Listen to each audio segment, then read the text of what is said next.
A dark-haired young man got clocked by a flying fountain pen, and a sharp cut split his cheek. Then a booming voice roared at him to calm down. The boy stood right in front of the man at the table, and rage boiled on his face. He thrust his index finger at the boy and barked at him, furious that he wouldn't stop complaining. The dark-haired kid grabbed Luke's attention, begged him to calm down, and insisted he wasn't complaining about a thing. Yet his face looked crushed. Luke kept jabbing a finger at him and screaming that even right now, the kid was still complaining. A blood-curdling scream tore through the building, and Luke blurted that Lionel, the boy everyone was talking about, really was the Golden Thread clan's deputy commander.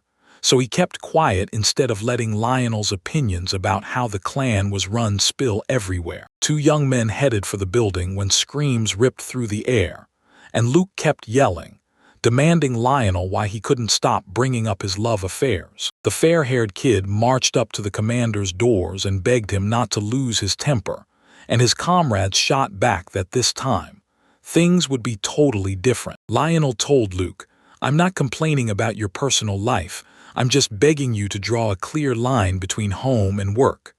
Luke went dead silent, shocked. Lionel swore it all kicked off about a month ago. A girl named Fina showed up the moment she spotted their recruitment poster, and Luke locked eyes with her. Right there, he fell hard at first sight. It didn't really shock anyone that a romance could spark between a man and a young girl. After all, the Golden Thread clan doesn't ban those relationships. But from the very start, Luke treated her like royalty. So he shoved her straight into the commander spot for the clan squad, and even handed her the leader's salary right away, even though she was still brand new. This kind of call puts a ton of lives on the line, because the commander has to be truly capable.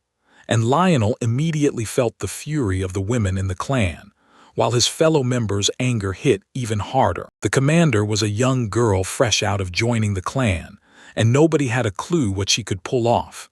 Yet she was still ordering the whole squad like it was nothing, and honestly, if someone like her could be put in charge, then the ones appointing her didn't have the right to lead at all. Lionel and the whole clan huddled up, dissecting every detail, and by the end, they all agreed this could only end badly. Then Lionel grabbed Luke's attention and told him straight, if he truly loved her, he needed to walk out of the clan and marry her. Rage surged through Luke as he huffed and threw a feather at Lionel, demanding he stay out of his personal life. Then Lionel snapped his head toward Luke and said he didn't care a bit who Luke loved or married. He'd even bless him for it. Luke wanted to add something, but he slammed the table with everything he had and snapped, "Lionel, shut up."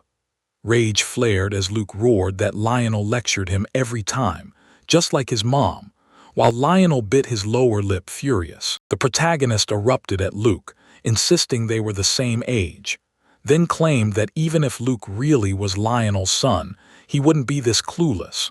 Right after that, Lionel snapped that Luke was bad, and Luke blew up in rage. Suddenly, Luke hurls the papers at Lionel and snaps, "Stop," then declares Lionel is fired and kicked out of the Golden Thread clan. Lionel clenched the paper with rage in his fist, then shoved it toward Luke and warned him. He'd said it before. If he fired Lionel, nothing would ever get back on track, and he'd never claw Lionel back into the clan again. Luke slammed the door on Lionel, stared into the distance, and just like that, the room swallowed his silence as Lionel realized this was his second exile. Lionel stood before the clan building with a bag of his belongings in hand, and all he could think was this wasn't the first time he'd gone toe-to-toe with Luke. About 10 years ago, while they were still kids, Luke and Lionel founded the Golden Thread clan, and from day one, Lionel's been grinding non-stop to forge it into the strongest clan around. With Luke at his side, he learned to swing a sword and they crushed every lesson. Then, more than once, they teetered on the edge of death from sheer hunger, and at one point, Luke even tried to swipe a bite of meat off a stranger's fork because he was starving. Now the Golden Thread clan runs the city like a powerhouse, but 5 years ago, they tossed Lionel out, right after he'd been part of their winning team. Lionel kept drilling Luke with the same warning. His money was getting wrecked, and Luke kept blowing cash on girls and drinks, until Lionel's anger finally snapped. As the clan kept swelling, Luke doubled down on booze, feast-worthy food, and women. Lionel snapped at him right away, rude and unforgiving, so Lionel got kicked out the very first time. After 6 brutal months, Luke dropped to his knees, begged Lionel for forgiveness and pleaded for a second chance, while Lionel just stood there, completely thrown off by the whole thing. Luke choked back tears as Lionel, hands down the perfect pick for second in command, decided to come back again as an exception. Right then, Lionel clapped his hands on Luke's shoulders, grinned at him, and held back everything else he wanted to say. He packed those feelings in his heart and headed back to the clan with Luke. First, Lionel clocked that Luke wasn't a villain at all, just pure cluelessness. And at that moment, he decided he could rein in Luke's stupidity and steer his every move. Lionel smirked, clocking that Luke's coordination was glitchy, but he didn't panic. He fixed every problem as it popped up. Lionel glanced back at his clan's building and admitted he probably wasn't the best judge of people, because the way they set up shop beside the Adventurers Trade Association screamed that the Golden Thread clan was getting results. Lionel wrapped his hand around the door handle, and the moment he did, regret hit him, because his boss's bad luck had been dogging him from day one. Lionel stormed into the association building and started wrestling with the proof, because somehow he'd already been fired twice for ridiculous reasons. If he kept being an adventurer under someone else, it would just loop the same misery. So he yanked back his application for that adventurer job and shot off a new one. Then, out of nowhere, he heard the girl scream for help. Lionel frowned hard, staring at the receptionist girl like, why is she even here? At that exact moment, 3 girls sobbed hard. One of them cringed with embarrassment and pleaded with the administrator for mercy, begging for 3 more days, then quickly changing her request to at least 1 more day, promising they'd do anything. Then the whole place went dead quiet. Lionel stood frozen in the aisle, staring at the 3 girls as they begged the receptionist for answers. At that moment, the receptionist girl clutched the girl's hand, froze, and said nothing, her nerves screaming as awkward silence swallowed them both. Lionel locked eyes with the girl in silence, then spun around to replay everything she'd warned. Don't touch anything that looks dangerous, or you'll get swallowed by it. He shot Jennifer a silent apology and started turning back. Suddenly, a piercing stare pinned him to the spot.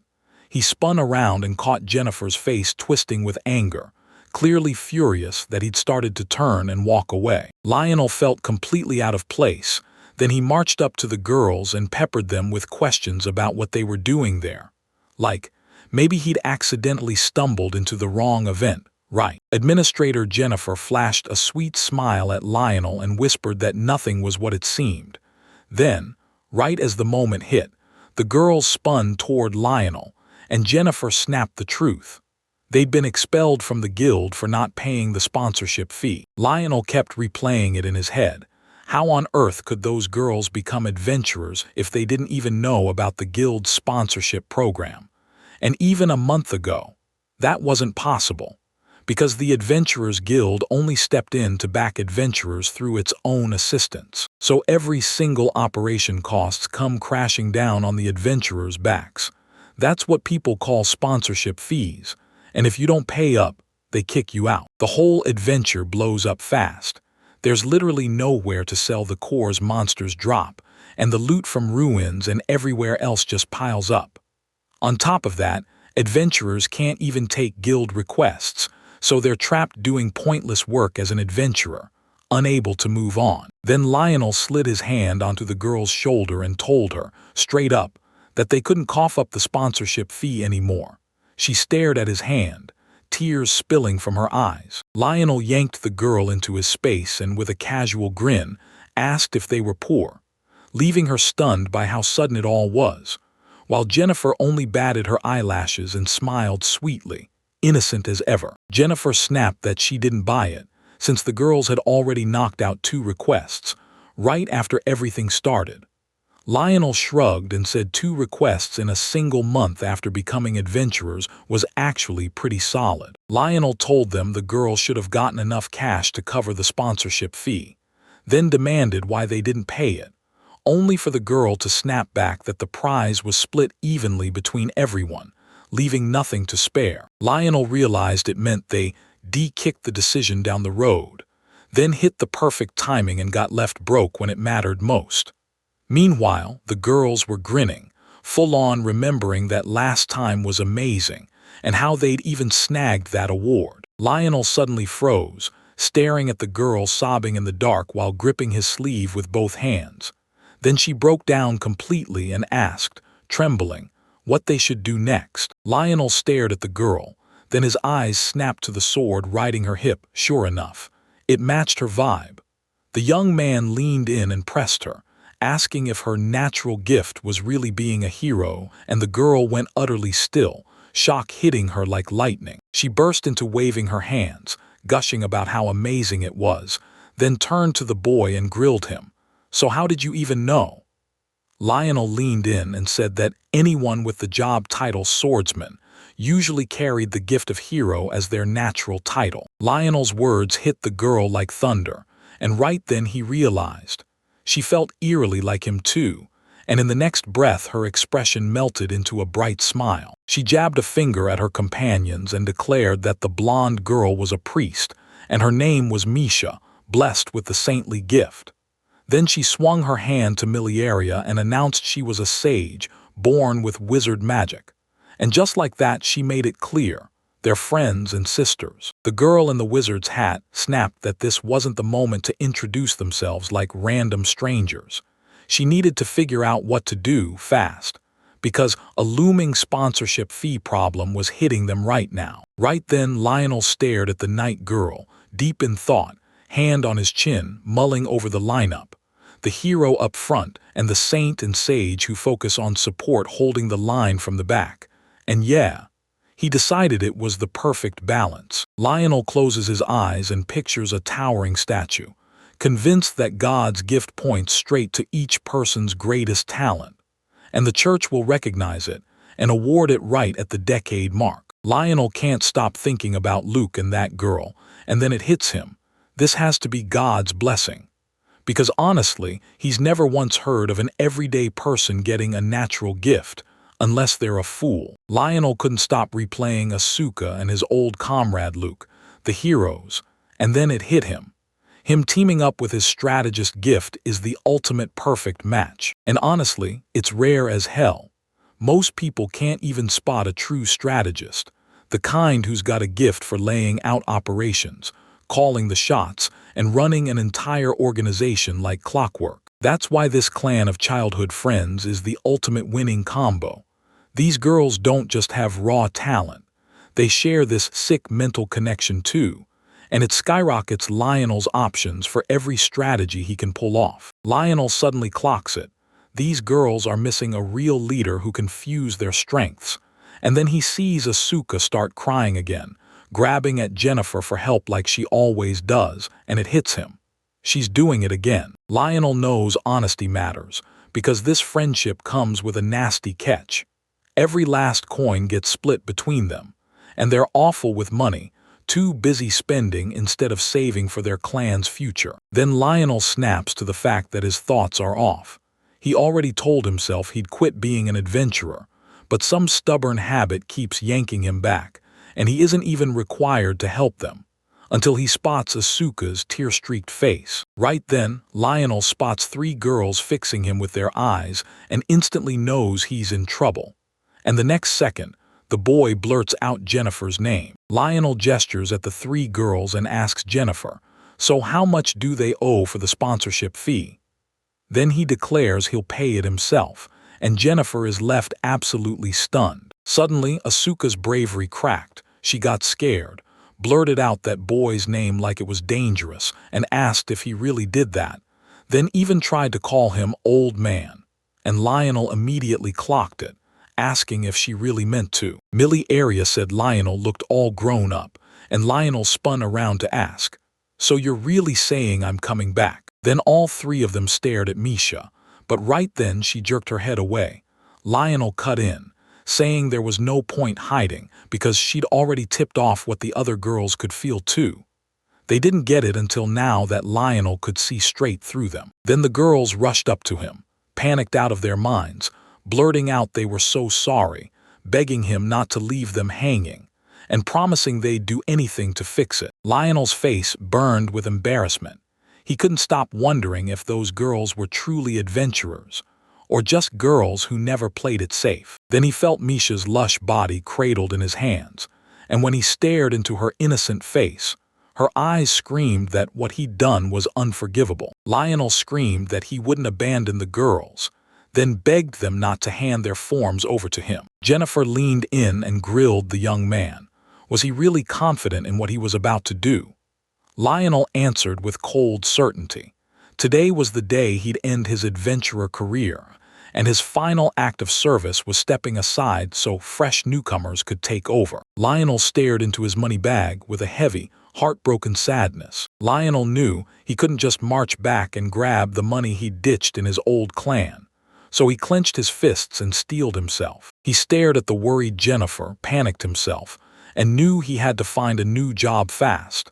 Then Leonella snapped, pointed right at Asuka, and whipped her gaze to the young man. Lionel spun to the girl and demanded to know what was wrong, then reminded her he'd already covered their sponsorship fee.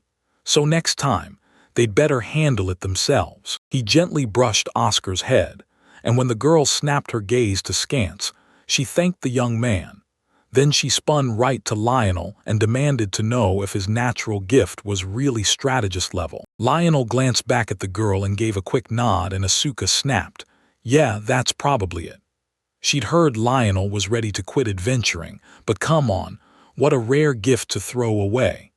Asuka couldn't believe they'd let talent like that go to waste, and the girl instantly felt awkward. Oscar flashed a grin and asked Lionel straight up if she'd join their clan. When the words hit, the girl lit up like hope itself had turned on. Lionel paused for a beat, then snapped, "So why do you think that?" Askey said it was because the boy had stepped in and helped when they were in trouble, but Lionel shot back, "That's not exactly a strong reason." Asuka blurted that they'd become adventurers to save people who need help, and that's why she begged Lionel to come with them. Lionel stared at Asuka's face and swore. She looked like a real hero. He can't shake the memory of his time with Luke, and it makes him wonder. Either he was born under some weird, cursed star, or the strategists are secretly tied to the heroes. Then Lionel let out a heavy sigh and told me, "For the record, I need to set the record straight. I got fired because I'm picky about everything." Suddenly the girls snapped back. "We don't have that." They've been friends since they were kids, and in everything they do, they crave an outsider's sharp eyes, and someone brave enough to tell the truth right to their faces. Then Lionel hesitantly nods along with the girl's plan, reaches out his hand toward her, and blurts out that he's thrilled to finally meet them.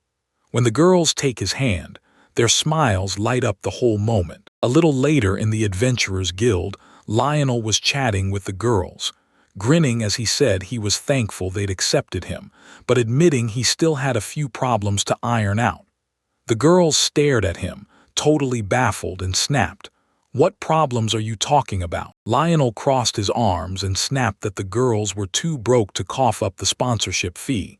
Then, because he was in their clan and a natural-born strategist, he pushed them to figure out a way to steady their money. Asuka burst out laughing that the kid was a total newcomer and still wanted to tackle cases this wild right away, while Lionel shot back that he needed to nail down the exact situation first. So the girl had to tell them how much money they had right now, and Asuka was left completely stunned. Asuka fumbled as she reached out, admitting she had just 2 silver coins left. Miliaria grinned like a champ and claimed she still had 1 gold coin. Then Misha froze, rattled her bag, and demanded to know if the girls were really sitting on any money at all. Lionel folded his arms and grilled Misha about where all that money had gone. What did she spend it on? Misha just grinned and said she loved to eat well on her way to church. She started daydreaming about mouth-watering food, then spun to Lionel and begged, "Would you really eat this steak if it smells as amazing as it looks?" Lionel admitted the scent was crazy tempting, but he insisted there had to be a hard limit to how much money they could burn. Lionel stared at the girls and snapped that their money would barely cover dinner tonight, and Asuka's eyes widened, because that was the whole reason they dragged themselves to the guild in the first place. Lionel's anger flared, and then, right on cue, stomachs growled like crazy.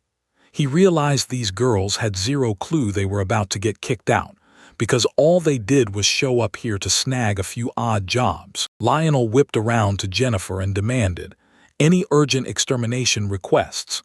Jennifer immediately dropped her eyes to her notes, searching fast. Then the girl blurted out, "There's a job at Hayden Farm," and told him the place has been getting smashed by goblins nonstop lately. With how fast your request came in, Jennifer can't help but fear the goblins have already started ruining more than just livestock. They may have gone after people too. Lionel stared at the task component, nodded, and said they'd take it on. Then his stomach dropped because he'd almost typed the name of his old clan by mistake. He spun around and demanded, "Asuka, what's our clan called?" Asuka flashed a grin and told them her clan was called Hope, and warned that they never let promising newcomers slip through. Lionel found the name downright weird, because even a whole month after their clan was born, he was still catching himself laughing at the newcomers like it was the funniest thing in the world. Long ago, the boys stumbled into the perfect spot, and boom, goblins showed up.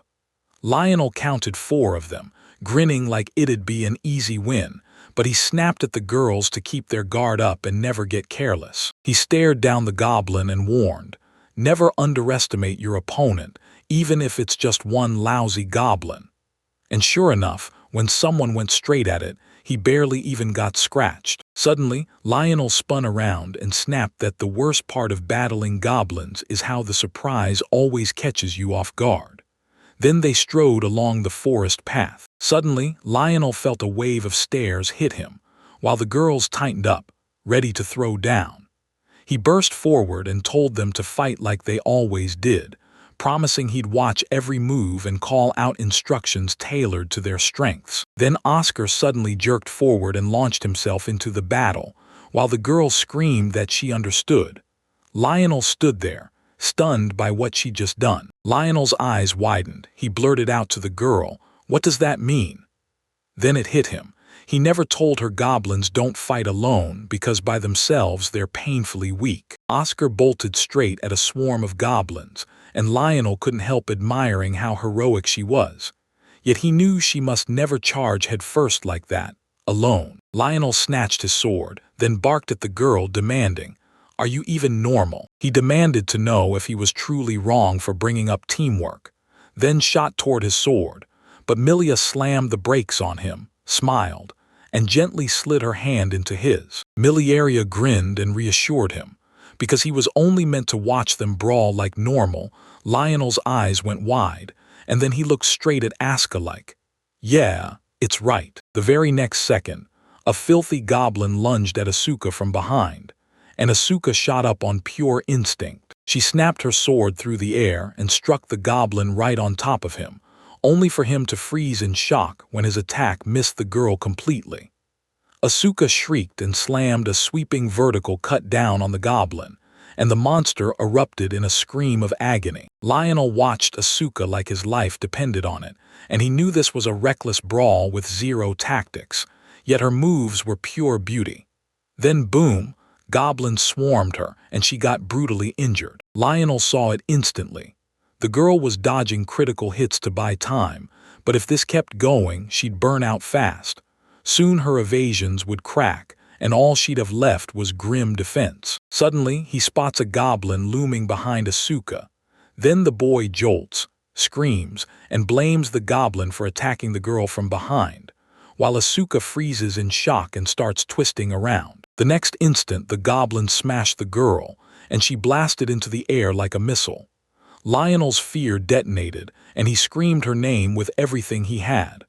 Right then, Asuka crashed to the ground and blood spilled from her mouth. In the very next breath, Misha fired her long-range recovery straight into Asuka's body, power surging in like a cure, and Asuka's injuries started to heal. Lionel finally clocked how these girls fight. He swore Asuka got code, but the truth hit. She'd been hit on purpose, a clean setup to buy herself time to recover. He snapped to it. If that was true, Miliaria had to move right then. The instant the thought hit, she slammed out a magic pool, and a monstrous wave of magic crashed down on the goblins. Milia glanced around and shouted that only 12 seconds were left before the attack ended. Asuka grinned and said she got it all. Then, in the very next breath, the girl bolted to the side and got ready to fight. Masha snapped her head toward Lionel and told him this was their winning play. Lionel tore into Misha, yelling that even if their winning strategy worked, they'd only survived this long by sheer luck. Asuka takes the lead and storms in solo, pulling enemies into her fight. And when her spells are ready again, she darts into a new country. Misha races in to heal her. Miliaria hammers the mass of foes, and then Asuka charges straight back into the chaos. So they keep repeating this move until every opponent is wiped out.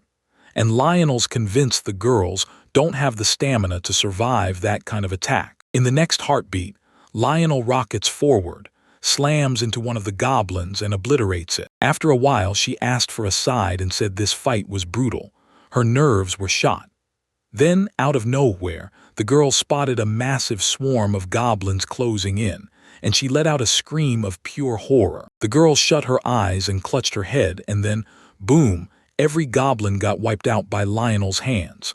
Right after, he tossed out that he was still good, and Asuka couldn't believe her eyes. The girl brushed Lionel with her back and jolted, and Asuka shouted for Lionel, only to freeze in shock. Lionel told her to face forward from now on, stop overthinking and just fight. She asked for a smile, and he nodded along like they'd just sealed a deal.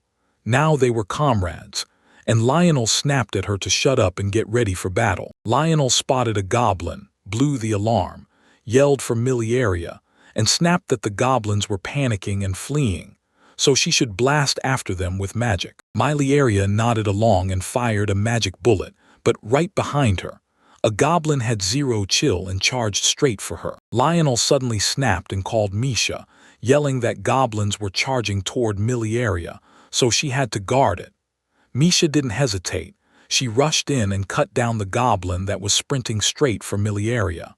Then the girl nodded, agreeing without a word she understood. Right then, Asuka slammed the last goblin and it ripped a heart-crushing scream through the air. Then Lionel showed up, and Asuka snapped, "Why are you here?" They crushed it all in about 30 seconds, no doubt. She couldn't figure out why any of this happened, or what it even meant. Lionel let out a shaky breath and stared at the massive moon, thinking about how that promising newcomer had somehow transformed into hope. Meanwhile, in the Golden Thread clan, Luke strode up to a girl named Fina and asked her, straight up, if she wanted a shot at becoming the clan's vice commander. The girl's eyes went wide. She demanded to know if it was really true and then shot Luke a question. "So, can I handle it?" Luke nodded and said Lionel, yeah, even a fool like him, could handle the job with ease. Then Fina chimed in, praising Lionel as a great man and asking, isn't he? Luke couldn't stop wondering if Lionel was truly all that, and it hit him hard because Lionel had drilled it into him. Save every receipt and bill, keep his looks sharp, and stay away from drinking in the evenings. Still, Luke couldn't wrap his head around how Lionel could be so great. Luke leaned in and told the girl Lionel was so incompetent he could be swapped out for basically anyone. But he couldn't find a single person to replace Fina. The girl's eyes shimmered with emotion, and she vowed she'd do her best. Then she turned to Luke and asked if he'd help her. Luke nodded right away and said the only thing she had to do was slide her desk into her new office. Right then, two young guys stood straight beneath Luke's office, fair-haired one yelling that their chat was carrying all the way to the first floor, while dark-haired one snapped, "It's done. It's all over." The fair-haired kid snaps at his pal Nicole, telling her not to spout that nonsense, then leans in and asks if he still remembers how things were 5 years ago. Because back then, they absolutely crushed it. Nicole snapped that it was rough back then, right after the vice commander stormed off. But that fair-haired boy never saw it when his return made everything suddenly get better. And it wasn't even because the commander felt sorry. Lionel came back for all of them. The fair-haired boy snapped that those were brutal days, and that their clan might just vanish. Nicole nodded hard, saying it felt like the very first real crack, the one that sparked when Luke and Lionel tore into each other like it was the end of everything. Even back 5 years ago, Nicole already sensed it. Everyone believed that the bond between brothers, forged through joy and sorrow, couldn't be shattered so easily. Then it hit him. Fina wasn't just a name, she was the key, and suddenly he saw it.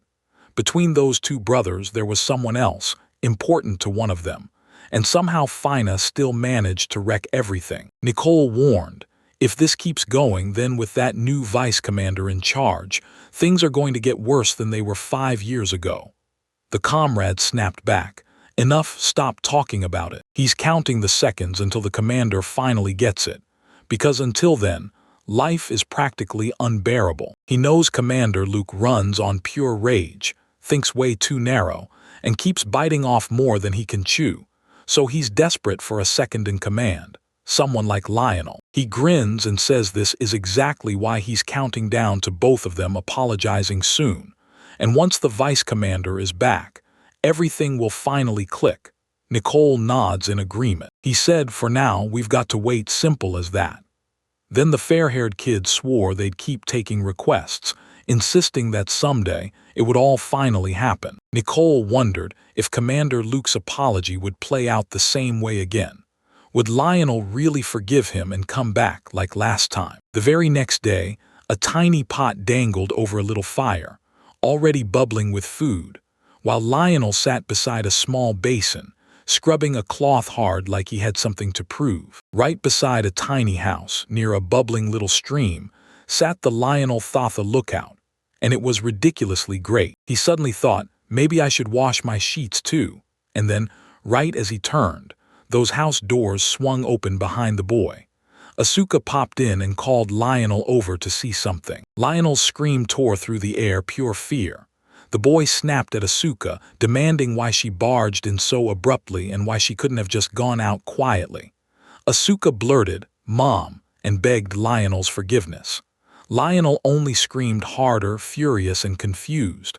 "Why did you call me that?" Asuka flashed the clan emblem stitched on her clothes and grilled Lionel, asking if it truly made her look better, then bragged that she embroidered it herself. Lionel blinked in shock at the girl, shrugged like it didn't matter, and then muttered that she clearly looked better this way. Asuka leaned in and told the boy, "When you praise someone, pour out real feelings, love at least." Then Lionel kept wringing out the laundry and asked Asuka, "So what do you want from me now?" Then Lionel snapped that chores mattered more than love and feelings, because he just wanted to crash in clean clothes. And Oscar swung around, pressed her lips to his, and nodded along. Lionel started trembling the cloth, muttering that Asuka was trouble, and then it hit him. Just a few days ago, he'd gotten the real reason he was stuck doing all the housework. Once the boys were done throwing down, Asuka snapped that they could finally head back to the clan's home. She never imagined that after everything, they'd get slammed with request after request. Lionel told the girl they had no choice, because next time they couldn't risk missing those sponsorship payments. A little later, Lionel admitted they'd been trekking forever and claimed the suburbs were just ahead.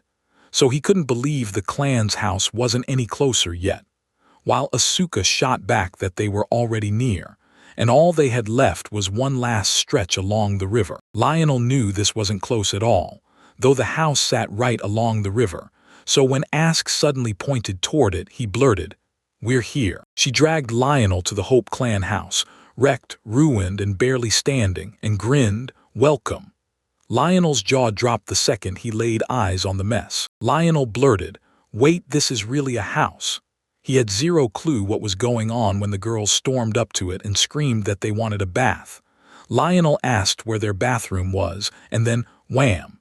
A giant pile of clothes flew right into his face. The girls grabbed Lionel and demanded he come with them, because they were about to dive straight into the river. Lionel started unpacking his stuff when Oscar leaned in and told the kid, "This place is seriously amazing." Lionel started folding the girls' clothes while Asuka kept talking, saying they just scored a half-ruined, ditched watermelon, and since they had no kitchen, they always ate outside. Lionel gaped, because Asuka was basically saying, "Yeah, even if we had a kitchen, not a single one of us would know how to cook." Lionel was left speechless. Then he exploded, screaming at the girls to find at least a shred of shame, and just a moment later, he started hanging the freshly washed laundry on the lines. Lionel finished hanging up the laundry, then dove straight into cooking. And first he rigged up a makeshift clothesline and kitchen setup to level up his whole living situation. He figured the girls had come up in the same orphanage life as him and Luke, so he was sure all they needed was a roof over their heads and a place to finally sleep. Yeah, he knows this isn't how an adventurer's life is supposed to be. And right then Lionel's stirring the pot while the young man pushes the same rule: eat well and sleep on clean ground. Lionel takes a bite, hunting for that perfect balance of salt, and right then the girls start rolling in with these massive pots. Misha cheered that they finally got the item, but Milieria just let out a weary sigh, because for her, getting physical tinder was brutal, especially for a wizard. Lionel strode up to the pot and declared it would be enough. Then he started explaining what he'd do with the device, only to freeze when he spotted a weird look on Misha's face. He snapped, "What's wrong?" And Misha stared back like she was starving. Misha couldn't stop drooling just imagining how many servings that huge pot could crank out, while Lionel shot it down like, "Nope, this isn't for cooking." Then the young man started piling stones in a neat circle, and right on top of them, he slammed that massive cauldron into place. The girls are shocked. Then he grins and tells them, "Strike the wood under that giant cauldron and you'll get a real bath." Miliarius grinned and declared that warm water felt absolutely perfect. Lionel froze, then blurted out, "Wait, what do you mean?" Suddenly, he clocked Misha's terrified face and demanded to know what was going on. And Misha started panicking hard, scrambling to get the words out. Misha told Lionel she'd grabbed a huge pile of meat today, convinced it wasn't some nasty cauldron but a giant saucepan.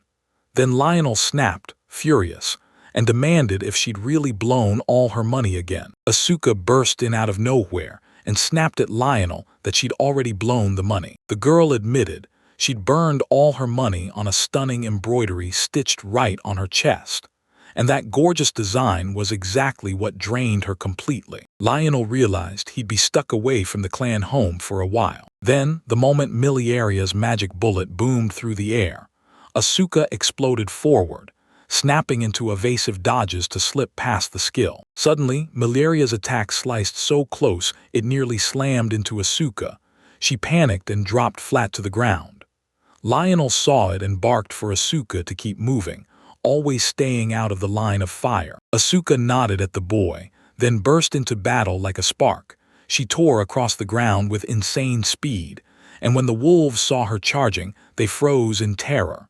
Lionel just smirked and stared at her with total confidence. After a while, Lionel shot to the side and sprinted right after the girl, and Asuka lit up the moment she saw him beside her. Suddenly Lionel was right beside the wolf, while Asuka hung back behind him, and the boy began weaving around the pack, whipping them into a dizzy spin. Miliaria thrust her staff forward and unleashed her magic bullet summon, boom.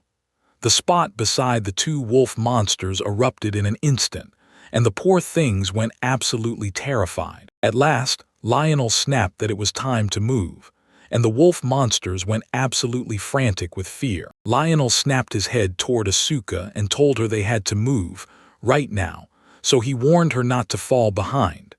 Asuka grinned and promised she'd got it all. Lionel stared at the girl and broke into a smile, and in that moment, it hit him. Maybe he was finally starting to get used to all of this. Suddenly, the girls and boys burst from where they stood, and Lionel's heart jumped. Maybe their last fight with the goblins had finally paid off, but he couldn't shake the fear that sending them on quests powered by bait was basically begging for casualties. Lionel swore the best move for any adventurer was to come out clean, no casualties at all. Then, just as he was thinking, Asuka tore into the wolves with an attack. Miliaria suddenly barked at the young man to start the spell, and the girl immediately blurted, Yes. In the very next moment, Miliaria tore through the distance with her magic bullet, blasting the spell straight at that pack of wolves. Boom! A massive explosion tore through the air. Right behind Millie's spot, a massive wolf suddenly burst into view, and Millie didn't even clock it. But at that exact moment, Lionel screamed Misha's name like his life depended on it, and the girl snapped into action, slamming down the wolf that was attacking Millie. After her win, Misha dropped to her knees and prayed, admitting it was a sin, yet promising total surrender to the supreme god in service. The next second, she fired off a long-range recovery spell to pull Asuka's health back from the brink. The girl spun back with a bright smile and lavished praise on Misha for her amazing work, because Misha's powers had completely healed her. A little later, Misha whipped around to Miliaria and demanded to know if Asuka was truly healed, and Miliaria grinned and nodded hard, confirming Misha's guess. Lionel glanced at the girls and called the move a piece of cake, because Misha, front line or back line, kept her cool while she fought, and Lionel realized that ordering girls around was basically the same as giving up. A little later, right as night crept in, the guys clinked mugs hard, celebrating the flawless job they just pulled off, and they lifted their drinks up high. Asuka pulled Misha into a tight hug and beamed that the meat the girl scored was saved from going to waste, while Lionel stared them down and snapped that they were broke, so there was no way they could afford to throw any food away. Lionel shot Misha a look. She was tearing into her meat like it was nothing, and he blurted out how wild it was that she could eat that much and still never put on a single pound. Asuka crept up behind Misha and purred that all her hard-earned fat was turning into killer curves. Then Misha just kept chewing on the meat, right then and there. Lionel stayed planted across from the girls, and for some reason that chilled him, started seeing them like his own daughters. Suddenly, a voice snapped the young man's focus, Millie saying, "Thanks to Lionel, our team can wipe out over 30 monsters." And Lionel kept digging into the flames, grinning as he replied, "Only in the fields and on the roads." He also claimed they only throw down on battlefields that suit them, and Asuka and Miliaria just froze, staring at Lionel like, "Did you really say that?" Misha kept chewing the meat as Lionel grinned, and told him he was still happy to savor the fruits of his hard work. Lionel froze, then silence slammed down. Lionel said their victories always came down to one thing. They fought out in the open, under daylight, and sure, there were other factors, but that was the whole key. He leaned in and told them the scariest part about monsters. Once they decide, they strike out of nowhere without warning, and before you can even breathe. Then Asuka and Miliaria snapped rigid and stared straight at Lionel. Suddenly, Lionel thrust a branch forward, snarled with rage that the guy was just sitting there, and thwack! A monster lunged out of the bushes. He stared at the trembling girls and demanded, "So you're really that scared?" Later on, a brutal rainstorm rolled in. Lightning ripped across the mountain, and someone yelled to Luke that the road was completely blocked. A mountain of stones slammed shut the road for their horse-drawn cart, and the man barked that there was zero choice, so they had to veer off and find a way around. Luke was ready to say they should go around, but then someone yelled, "No way, there's no moving at all. We can't even budge from this spot." Then Luke snapped a curse, gave in, and told them they were in a bit of trouble, but it was fine, they could still go home. Right then, someone shouted that if Lionel were here, they never would have gotten stuck like this. Luke heard it, spun around with rage boiling in his veins, and barked at his comrades. "What did you just say?" Two young men stumbled in panic and swore they'd said nothing like that. Then Luke's anger flared as he snapped that he didn't want to hear another word about Lionel. Right then, Fina leaned out of the carriage and spoke to Luke, and the man tightened his fists like he was ready to explode. Right then, Lionel was stuck inside the Adventurers Guild, brow clenched and hands tense, trying to pick the next quest for his party, while Jennifer watched the young man with real worry in her eyes. Lionel stared at the notice board for ages, and nobody dared to step near it either, until Jennifer snapped her head toward him, and told him the other adventurers were getting annoyed at how long that young man just stood there. Suddenly, Lionel leaned in and asked Jennifer if she had any juicy requests. Jennifer hesitated, then admitted that for Lionel, there practically weren't any at all. Lionel mumbled about exosports, and Jennifer froze, then asked him again what he meant. The young man insisted he just needed to snag a request that would unlock a reward, because come winter, he wanted a warm, cozy house to call home. Jennifer nodded like she finally got it, then leaned in and asked, "So, what about mapping that newly discovered archaeological ruin?"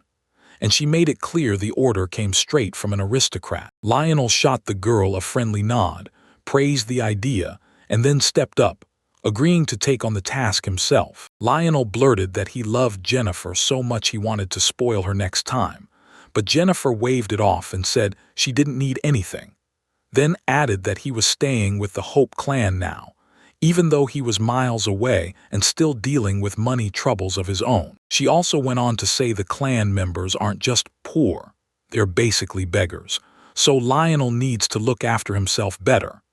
Then Jennifer teased the fall of the second-in-command and the takeover of the legendary Golden Thread clan in all its dazzling glory. She leaned in and grilled Lionel, asking if he had any clue what rumors were flying about his legendary clan. Then Lionel asked right back about those very whispers. Then Jennifer slid up close and hissed into the young man's ear that the Golden Thread clan had botched the request. Looks like they still hadn't finished hauling the supplies down that deadly road to the capital. Lionel snapped. "So how late are we?" Jennifer told him she'd heard they were running about 3 days behind, and Lionel snapped. He wanted to know what happened to those 3 days.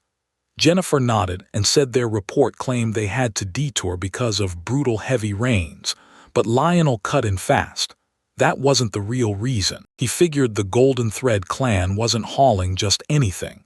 It had to be urgent, military-grade cargo. With the season screaming for it, they should have seen the rain coming long before it rolled in. Lionel warned that messing up a request this important wouldn't earn a lame apology, because if they failed, the whole clan would absolutely shatter their customers' trust. Lionel's eyes sank with sadness.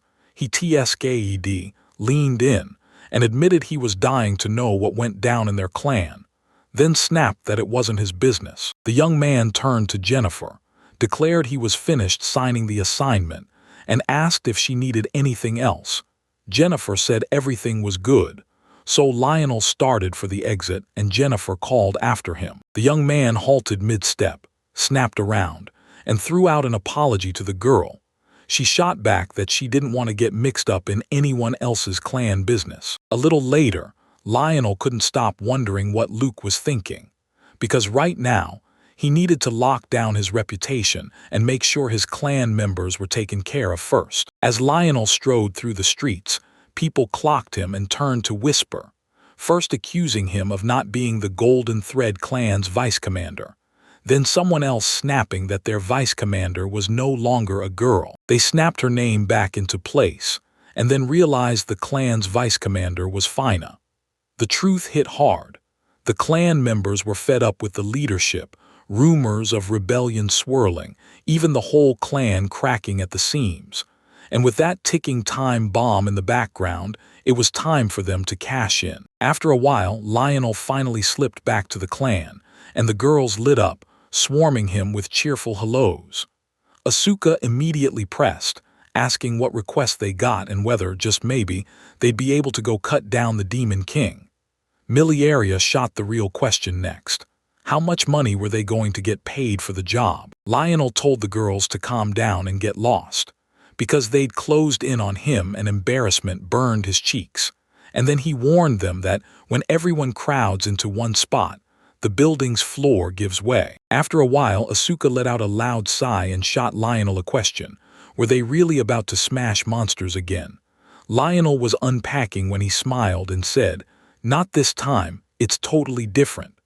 This mission wasn't for brute force at all, it was reconnaissance." Oscar shot a pout and snapped that map-making felt dull and pointless, and Lionel just shrugged like it didn't matter. He scanned every scrap of gear he could find, calling it a mini recon before the real full-scale search. So yeah, it wasn't exactly the most badass, coolest request on the list. He explained that this kind of hunt was useful in its own way. Some unexplored places might hide treasures no one has ever touched. Asuka stared at the young man, stunned, and pressed him again, demanding to know about these untouched treasures. She snapped into a fighting stance and declared there might be untouched monsters out there. And Lionel immediately thought Asuka was straight-up addicted to fighting and hunting for treasures. Lionel nodded and warned that monsters could show up, so they'd better be ready for anything, while Milia spun up contingency plans in his head. Milia shrank back, panic snapping through her, and blurted that monsters were just too dangerous, something along those lines. Lionel nodded in agreement and Milia said, "That's just how it works." Then Lionel argued a bit, until it hit him. The joke he cracked the other day must have really terrified her when he remembered saying, "A monster suddenly jumps out of the darkness." After a while, Lionel and the girls stumbled into shattered ruins, where Lionel pointed out that this was once a whole city. People lived here, no doubt about it. And Asuka just cracked a grin, hands itching to tear into something. Lionel snapped his head toward the girls, warning that with all these blind spots, they had to be extra sharp, and telling them to line up first. Then, out of nowhere, Asuka shot her hand up. She shrieked that she'd go first, but Lionel shut her down. No, she wasn't going first. Asuka jolted with surprise and blurted, "Why didn't you go first?" Lionel said it was the girl's very first shot at research, then leaned in and asked what her plan was. Would she step up and lead again? Oscar shot back that she'd do the same thing as always, push forward and never look back. Lionel nodded, then leaned in and asked what she'd do if she stumbled straight into a trap. Lionel swore he was a seasoned researcher, but until he peeked inside, he couldn't even guess what tech era this place belonged to, so he chose safety first. Asuka blurted out that she got why he was worried about her, then told him to start trusting her way more often. The girl said she trusted the young man, so she'd follow his instructions from here on out. Misha and Milia just stared in silence, and Lionel let out a long sigh, thinking she was right. Lionel figured the girls were growing up way too slow, but the boy nodded along. Then he demanded they hand over the leadership and strategy to him. They slipped into the ancient ruins, and the boys tiptoed with non-stop caution. Lionel hung back at the rear, scanning every shadow like it might bite. Asuka stood front and center, gripping her sword with both hands as she declared, "No monsters, not yet." Lionel then swept his gaze around, scanning every corner like his life depended on it. Suddenly, Lionel snapped that the silence was way too heavy, like the monsters here had to be geniuses.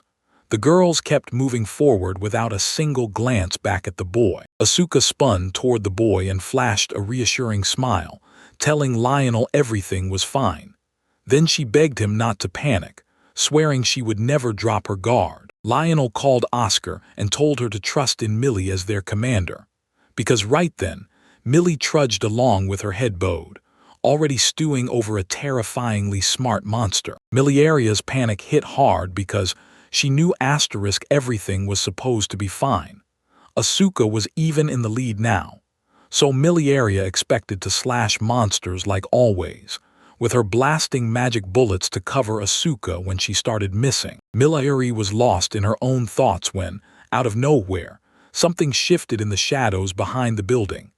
Oscar snapped up instantly and slammed her sword with both hands. The next second, Asuka snapped her blade out and came screaming at another monster as it burst around the corner. Asuka was still reeling from what just happened, and Miliaria didn't get it one bit.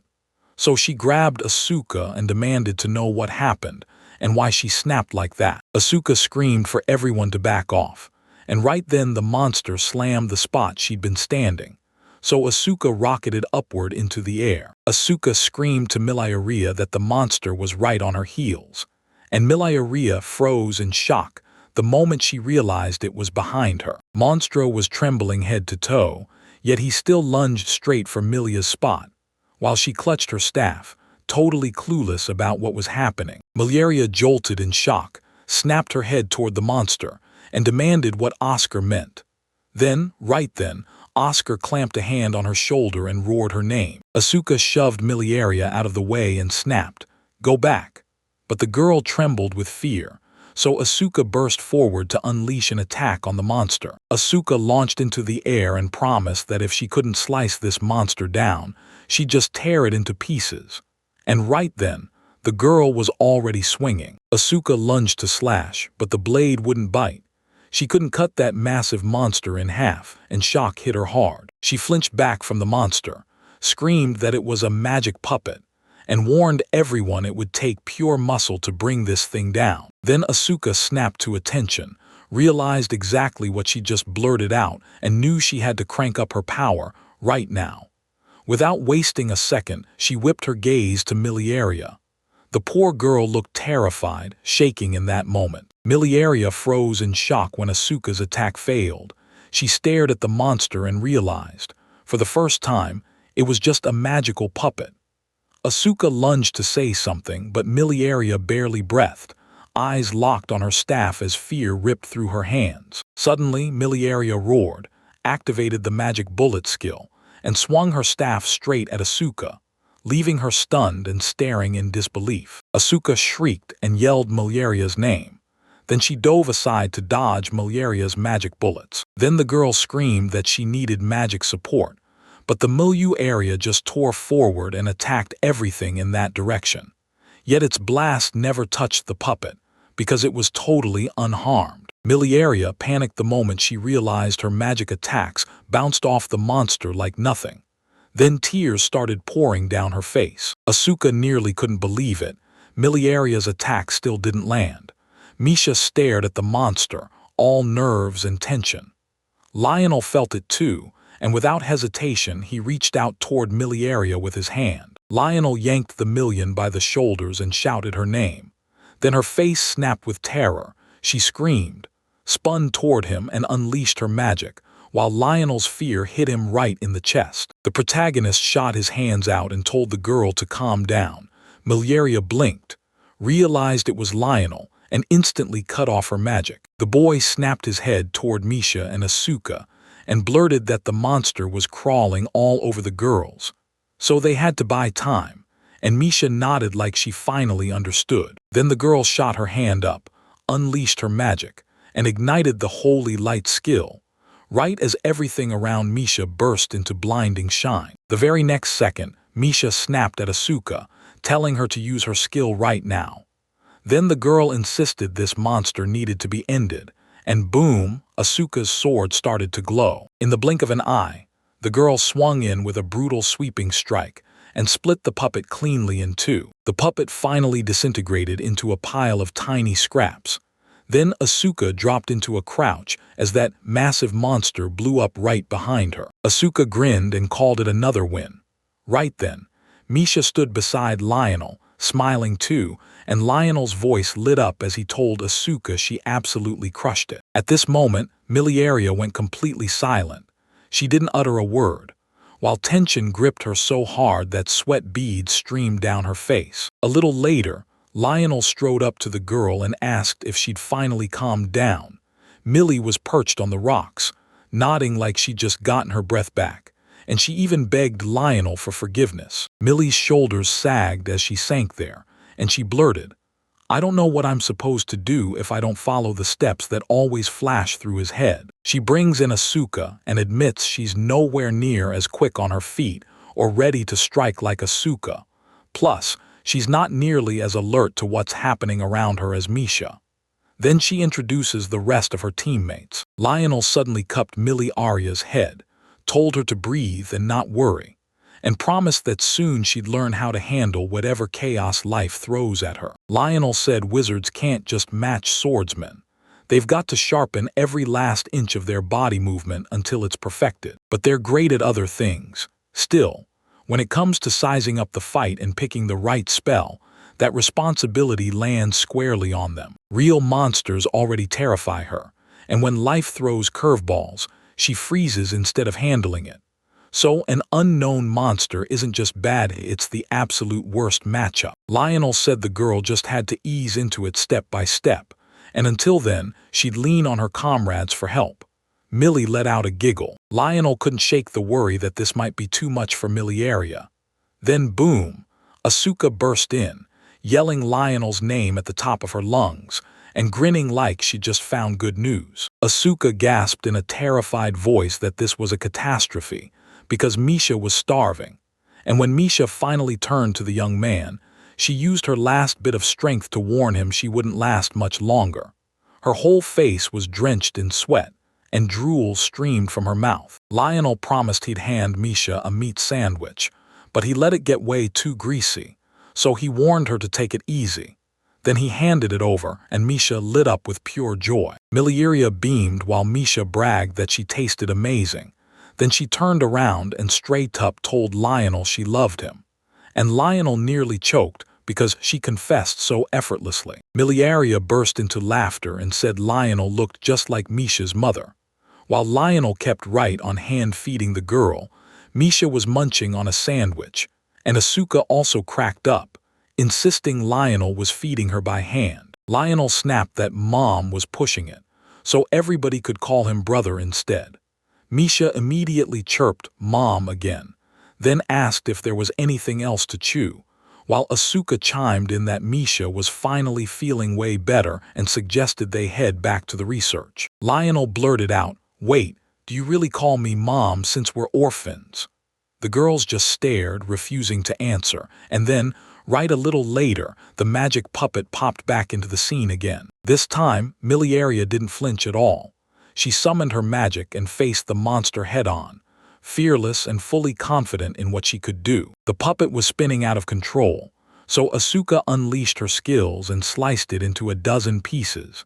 Then she snapped that it was scorching, fed by the power running through a million spots. Out of nowhere, Millie spilled to Lionel that something about it felt heartbreakingly wrong, and the young man immediately snapped his eyes to the girl watching Asuka. She stared at the shattered magic puppet and blurted out that she couldn't wrap her head around it, who they were protecting the city ruins for, and what any of it was even for. Lionel stared into the distance and said, "That's exactly why the ruins haven't turned into a monster's nest, because we're guarding this place. And because of that, the ancestors could finally pass their culture and tech down to their descendants, generation after generation, for thousands of years." Miliaria told Lionel he was seriously romantic, and Lionel shot back, "Is that real?" Before they even got started, the truth was clear. Since they'd been guarding the treasures this whole time, they already knew exactly how to grab the hidden loot. Asuka cut in on the boys and snapped that these golems and puppets were sluggish. Then she demanded they shove in more attack modules to make them way deadlier. And honestly, she sounded bored out of her mind. Lionel was convinced Asuka had fighting in her veins. And right then, she was talking about things like blasting a laser straight into their eyes. A little later, Lionel declared they'd stop handing out the rewards right here. And the young man claimed he'd already skimmed money from every share to keep the clan running. Then begged that none of it be wasted, and all the girls nodded in agreement. He also said tomorrow's a day off for everyone, then told the girls to rest up, because tomorrow they'd be slammed with work again. And right then, the girls were beaming with smiles. Asuka spun around to Misha and asked, "So, will we go for a walk tomorrow?" And Misha shot her a sorry look, promising, "I'll be at church tomorrow." Asuka snapped her head toward Miliaria, but the girl shot back that she'd be in the library. So Asuka blared out and called Lionel, and the kid just sighed, then nodded and agreed. Then Asuka grinned so wide her fists clenched tight. She blurted that she and Lionel were finally going on a date to the city, and the shock hit hard when Lionel learned she was actually going out on a date, scratching his cheek in disbelief. Lionel told him to hurry up and get ready because she was craving meat, and when the girl spoke again, she said, "Meat," like it was all she could think about. Lionel snapped, shocked, asking if that girl really got bitten by Misha, and praying it wasn't some contagious curse, while Asuka shrugged it off, said she just loved meat and burst into laughter. Asuka said that every time she rolled into the city, she stared in awe at those massive, beautiful buildings. Then Lionel shot back that only the rich get to hide behind safe walls. Tell us about safety, and they made it clear. No leaks, no rodents, and you could finally doze off without hearing rats squeak. Lionel hated that those sounded like sad promises. Then Lionel leaned in, thought it through, and said, "Yeah, we can totally pull off getting a cat." Oscar panicked and shot the boy a stunned question. Did he really want to cook a cat? Lionel erupted in a scream, demanding to know what the girl thought of him. He was dead set on getting a cat to hunt down rats. Cats hunt rats like pros, but there's one catch: he'll need food too still. Those pesky rodents won't be swarming their house. And when asked, the reply came back. The young man was right. Lionel pushed the girl to check a pet store, and she nodded, ready to do it. A little while later, the boys were laughing and having a blast. Then Asuka snatched the boy's hand and dragged him straight to the weapons shop to hunt for fresh gear. After a little while, the girl tore into a mouth-watering bun, savoring every bite like it was magic.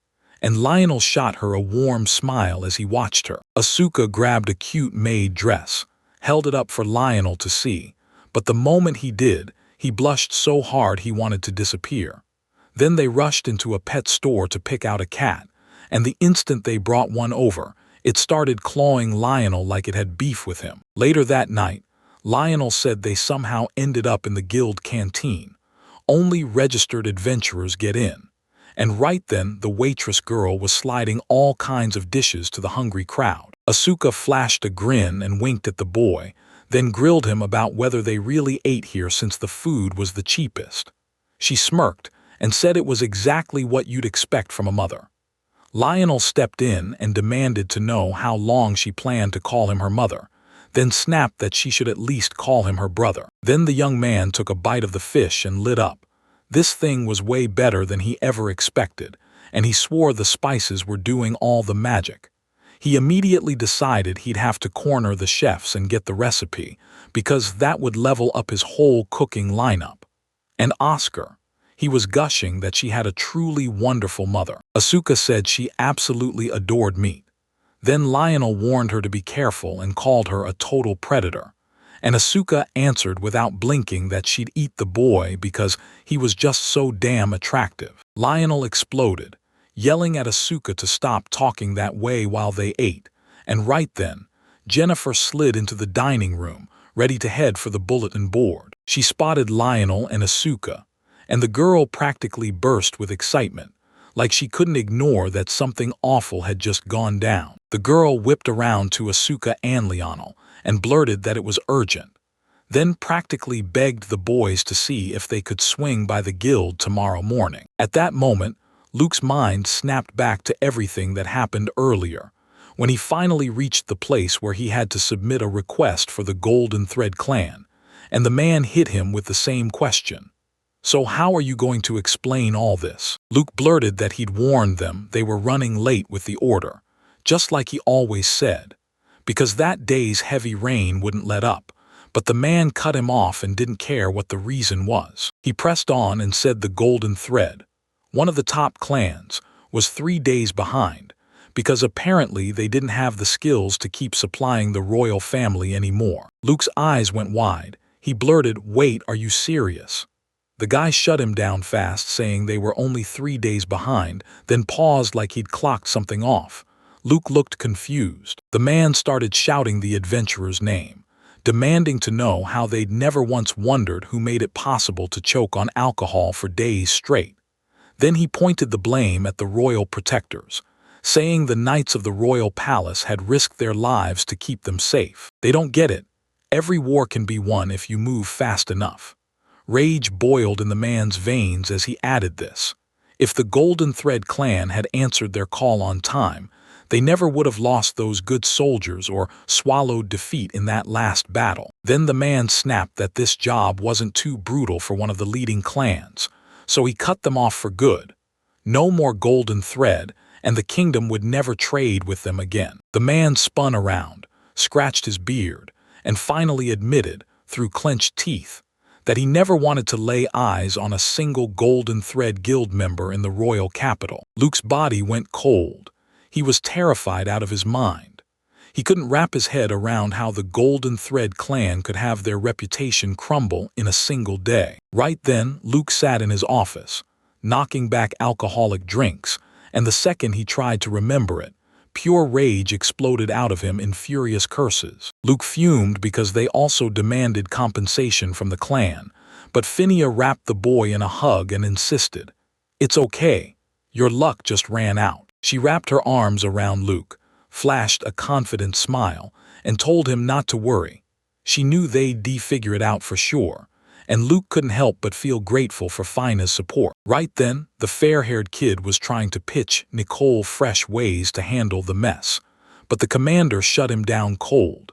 He couldn't wrap his head around how they could stand there and do nothing without Lionel.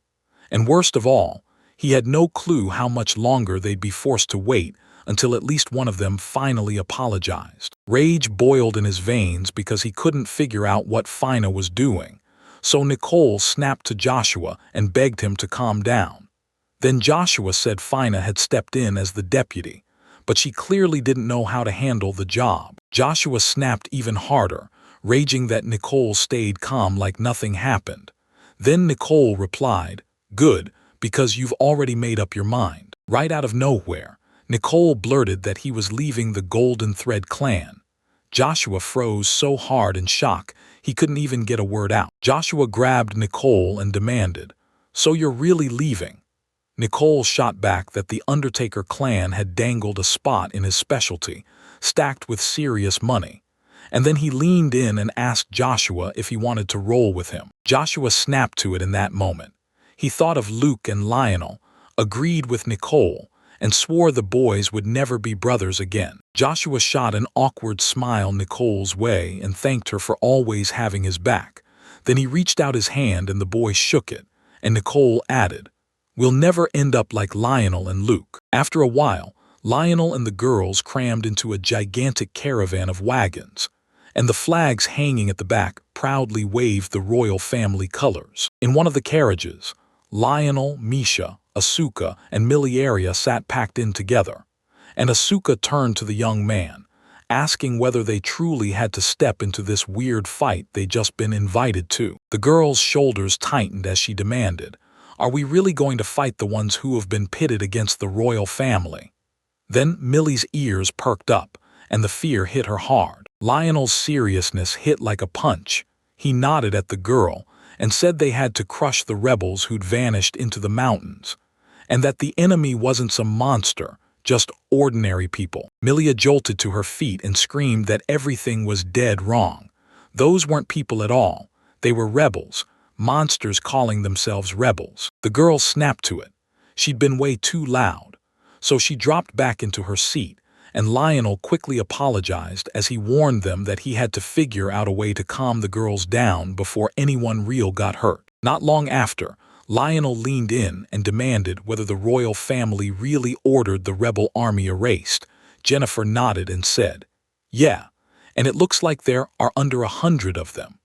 Then she warned that around 500 adventurers and mercenaries were going to storm into the mountains to hunt them down. Lionel demanded to know if it was really safe to hire adventurers like them, weak, untested, and barely standing, and he couldn't believe what he was asking. Jennifer grinned and told them their Hope clan had been crushing monster elimination missions. Then she leaned in and said she wanted the boys to join in. In the end, Jennifer had no choice but to play it safe and claim it was a straight royal command.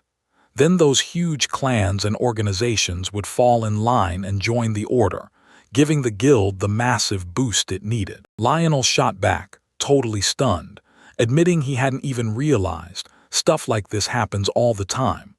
Then Jennifer leaned in and joked that, at the very least, he should invite him over to her place and treat her to a barbecue as a thank you. So Lionel just shrugged and said, "Maybe." By the end, it was roughly 100 opponents versus 500 adventurers. So instead of getting distracted, they could finally pour everything into leveling up their own skills and getting stronger. It felt weird. Like, why would all these adventurers gather just for a bunch of simple rebels? That detail snagged Lionel's attention right away, and the girls stared at the young man, totally lost about what he was thinking. Suddenly, the young man snapped at Asuka and Miliaria, stopped tensing up so hard, and told them not to overthink the mission, to loosen their grip and set their rational minds aside. Then he clenched his fists. Lionel stared at the girls with crushed sadness and told them, "Not until you get at least a little unhinged can you even think about killing a real person." Asuka was left utterly shocked by what he just said. Asuka swallowed hard, double-checked what he said, and snapped that this is exactly why she fights with pure murderous intent. Because you've got to control your life and postpone the moment you die. She also admitted the young man showed her every last detail, and Lionel stared in shock, eyes popping wide from pure amazement. He couldn't believe it. She actually remembered this. Asuka nodded, warning that you can never drop your guard, not for a second, or you'll end up falling into the grave. And just then, Miliaria started trembling like something was about to snap. Suddenly, Miliaria smacked herself on the cheeks. Sure, it stung a bit, but she was forcing herself back into her right mind. Red blotches bloomed on her cheeks and tears shimmered in her eyes. Lionel leaned in and asked if she was truly okay. She insisted she was totally fine, and that the brainwashing was finished. Lionel flashed a smile and realized these girls had leveled up big time, while his eyes burned with pure peace for his comrades. Then he snapped his gaze toward the sleeping Misha, studying her like, "So you were always that mature," while the girl lay there impossibly calm. After a bit, Misha dragged herself upright and grinned that she'd slept like a rock. Then Lionel shot her an anxious look and asked if she was truly okay, because in just a moment they'd be heading out on a mission where they had to kill people. Misha stared at the young man's blank face and demanded what he was talking about. Then she shot back that their job was to crush the rebels, and why did he act like that was any different from fighting the infidels? Lionel stared at Misha in pure shock, convinced she was a genius, until it hit him.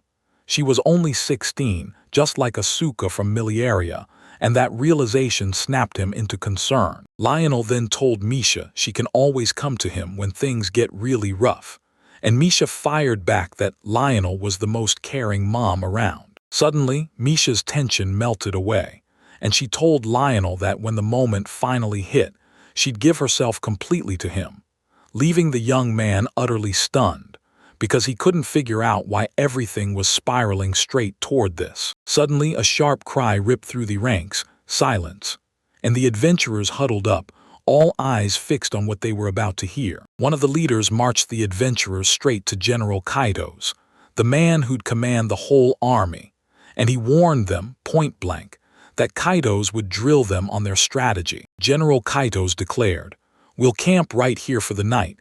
Then at dawn, we hunt up in the mountains." He declared that 500 soldiers from their royal army had already taken control of the Ray region, and promised that every adventurer would be safe today. Then Lionel clocked a knight who'd bolted and was hiding in the corners. Lionel felt like he'd just spotted something, and when he stared at the general, alarm bells rang. His eyes screamed suspicious, and something felt horribly off. Lionel snapped Miliaria, Misha, Asuka, and then leaned in, whispering, "Hurry, set up camp now. This is where the mountain hunt starts." After a while, one of the knights marched in and told General Kaido that everything was deployed exactly as he ordered, and the reconnaissance team came back with nothing but good news. General Kaido stared at the map and let out a sharp chuckle, thanking the knight for the report. Then he snapped, "We've got an hour and a half till dawn. Get ready for the sortie." Soon the whole place erupted. Flaming arrows rained from the sky, and everyone screamed that the enemy was hitting them right now. Near the Milia area, Misha and Asuka stood close to the blast site, nodding along with Lionel's word.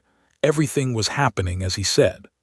The main camp and the supply base area were getting slammed by the attack, and right then Lionel just stared down at his sword in silent focus. Asuka snapped, shocked, and demanded the young man explain why it all unfolded exactly like that, while the girl stood on edge, tense as a wire. Lionel then slammed the truth. A traitor was in their ranks, and that's why everything went down this way. He snapped around and said, "If we're going to cause real damage, we hit the lead unit. She's the heart of the mountain hunt. And the best move: smash the headquarters or the supply base before anyone even knows we're there. Only if you know the exact spot. He already had the traitor figured out, and they all huddled together, staring at that massive blaze. Lionel smirked, shut his eyes, and lifted his hand like he'd caught the whole secret. Then he declared he knew exactly who spilled General Kato's speech to an informant. Right then, that young man was already picturing Kato himself, talking, right on cue, about that informant. Right now, the whole area where the adventurer detachment had camped was engulfed in flames, every tent blazing bright.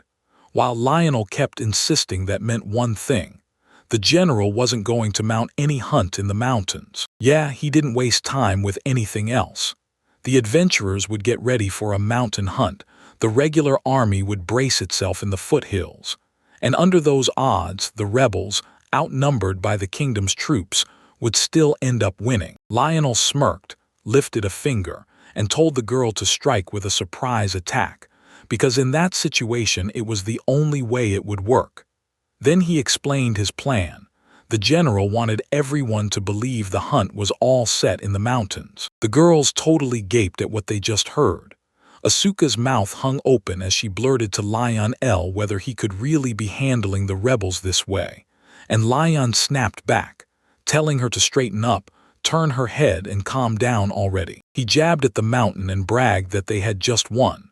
Then the young man turned to the girl and asked, straight up, if it was really possible to trap the whole thing with only 1,000 people. The young man shook his head and said, "There's no way you can cover a territory that huge without leaving blind spots, because if you tried, one tiny mistake and you get everyone wiped out, and nobody would have seen it coming." Lionel grinned at the girls and said, "So basically the general just fed the enemy those numbers to lull their guard and us.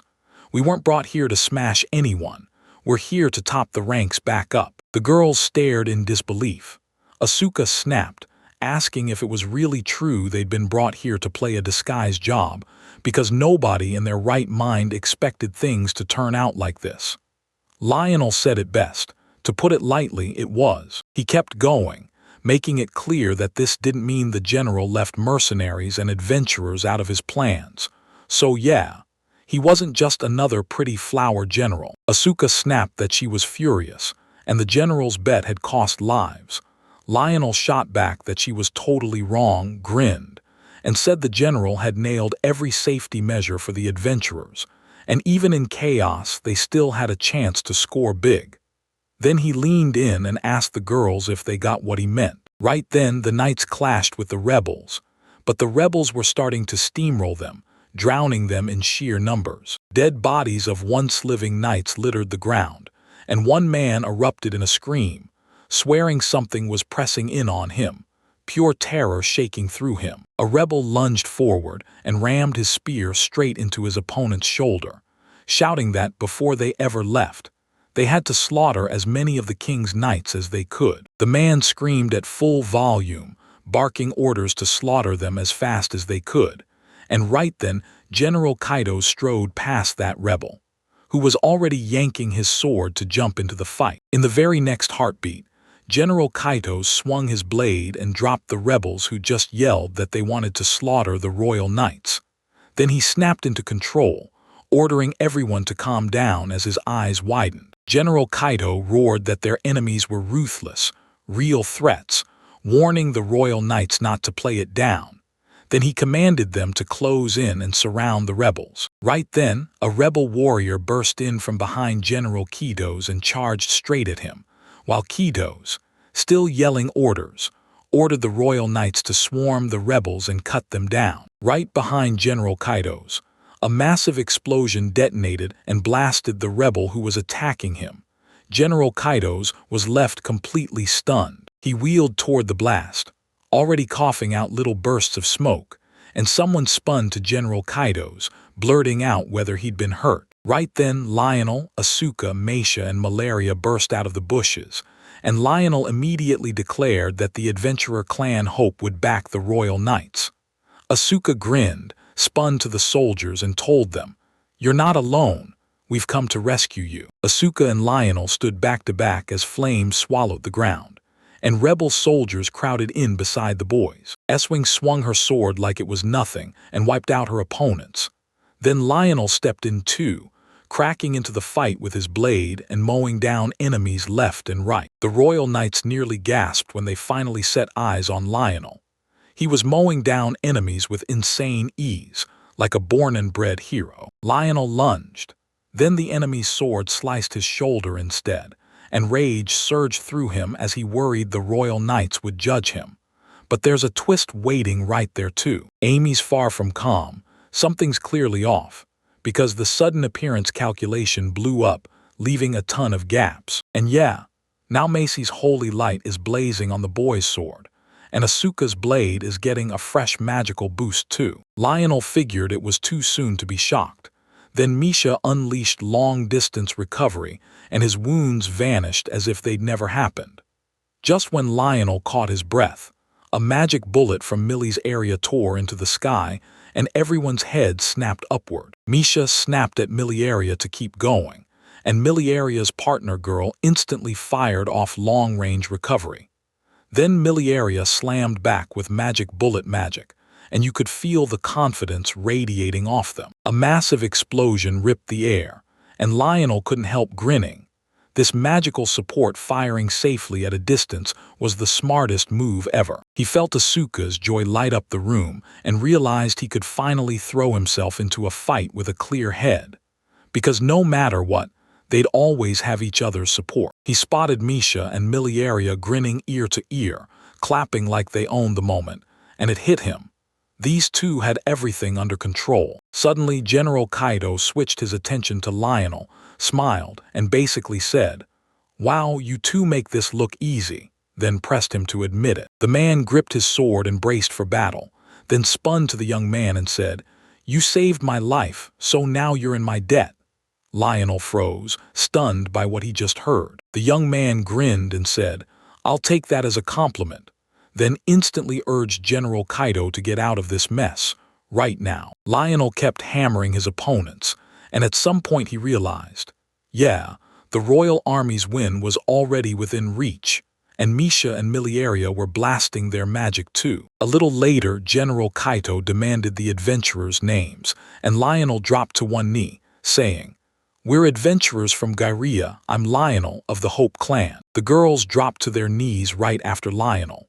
The young man declared they were his friends, all from the same clan, and then he introduced them one by one: Asuka, Misha, and Millie. General Kaito flashed a grin and bragged that they were brilliant fighters, insisting it was a total waste of talent to let them keep adventuring.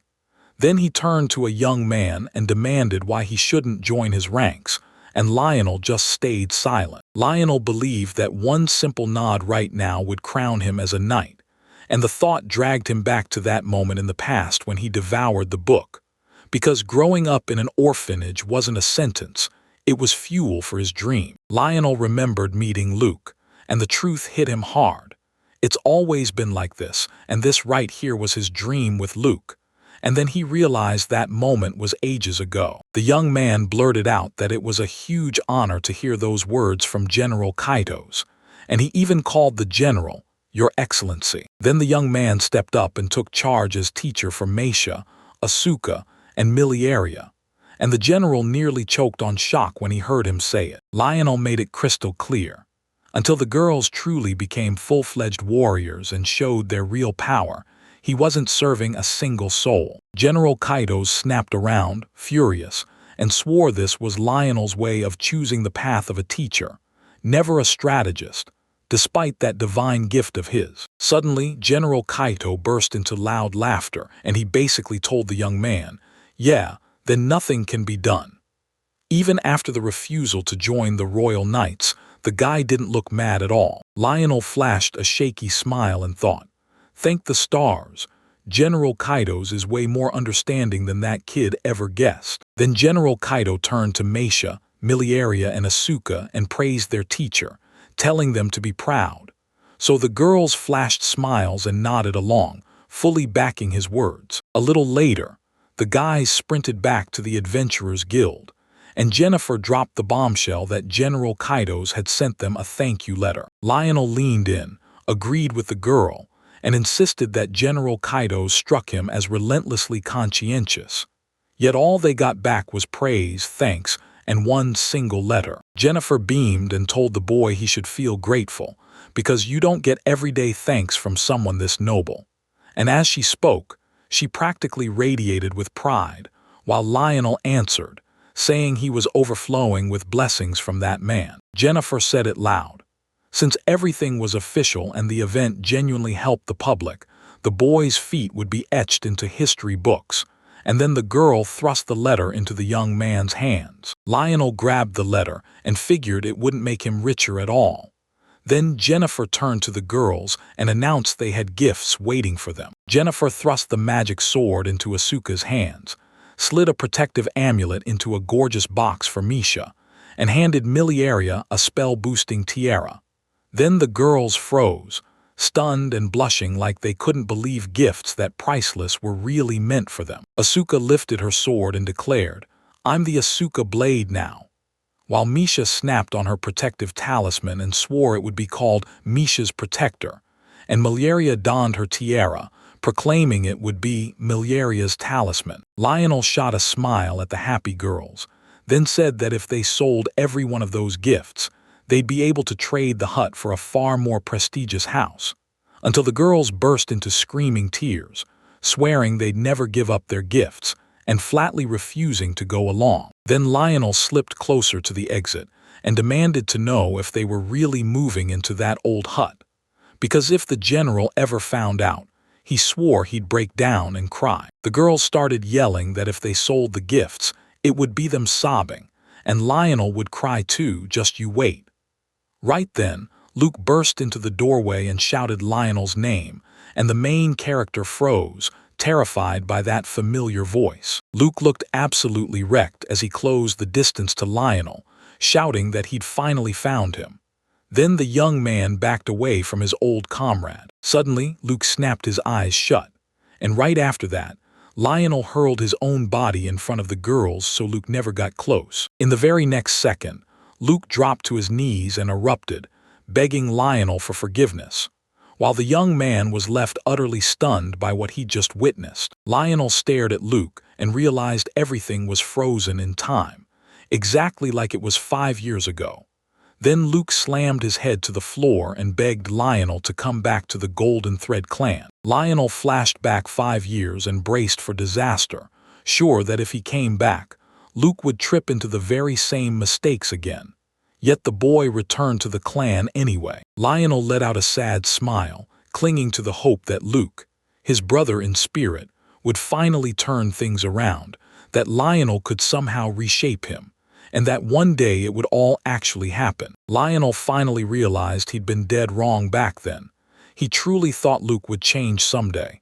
But now the truth hit him, and he couldn't believe how stupid he'd been. Lionel stared at Luke and demanded to know if he'd actually blown through all his money. Lionel snapped at Luke to spend the savings he'd packed right before leaving, and left that money only so he'd never come back. Luke couldn't believe the ice in Lionel's words. Luke shot a look up, then seized Lionel in one swift move and declared, "I'm your best friend like brothers," before dropping to his knees and bowing at the boy's feet. Lionel talked about the family with a stone-cold face, then demanded how Joshua and Nicole were doing. Before Luke could even open his mouth, Lionel already clocked it all and said Joshua and Nicole had left the clan. And yeah, everyone saw that coming. Then he asked about everyone else, and his heart sank when he realized only Luke and their brand new vice commander were still left in the clan. After Lionel mentioned Fina, Luke's rage exploded. Luke shot up from his seat and snatched his sword. Then he told the protagonist he barely needed it. Lionel blinked, stunned at what Luke just did. Suddenly, something slammed into Luke's moment. Asuka hit him with a question. Was he really about to draw his sword right now? The girl snapped that if he did, they'd be forced to act in self-defense. And then she stepped right between Lionel and Luke, blocking the path. Lionel went deadly serious. He furrowed his brow and stared straight at Luke, and Luke couldn't believe it, because Asuka, Misha, and Miliaria had stepped in between them, all of them looking just as grim. Asuka shot Luke a question, warning him how much chaos he'd unleash if the adventure ended with his death. Then Luke practically froze, terrified by her words. And right then, I'll catch that girl shaking all over. When I see the trembling in this fighting girl's body, I'm hit with pure shock. Asuka trembled with pure fear, teeth chattering as she waited for Luke's next move, while Lionel stared and realized she wasn't acting like a kid anymore, then glanced at Misha and Miliaria and thought, wow, this is one of those stories that hits you right in the heart. He stared at Luke and realized he was the only one starting to lose his cool. Luke was scrambling to figure out what to do next and how to act, and in the next heartbeat, Luke clenched his teeth. The man snapped around and slipped toward the exit without a sound. Then, once he was gone, Lionel shot his hand out and murmured Luke's name. Asuka's face twisted with heartbreak. Then she rushed up to Lionel, flinching as she apologized, asking if she'd messed up somehow, while Misha and Miliaria stared at the young man with worried eyes. Lionel gently patted the girl's head, snapped that it wasn't like that at all, and praised her for doing so well. Then he thanked her for helping him and rescuing him. Asuka couldn't let it go and pressed the boy, asking if Luke was really his friend back from the old clan. Then Misha snatched her by the shoulder and barked for her to stop asking, and Asuka spun toward Misha, terrified. Misha stared at Asuka with a grim face and asked, "Do you really think Lionel would look like this just because picking on him was the only thing that got him kicked out of his old clan?" Asuka's smile started to fade, but Misha turned to Lionel and boldly swore that one day the young man would finally open up and tell them everything. At that moment, Lionel was begging Jennifer for forgiveness, because she'd already called the guards, convinced a brawl was about to erupt inside the Adventurers Guild. Misha said that even after the story ends, she still wants the Hope clan to keep this man safe.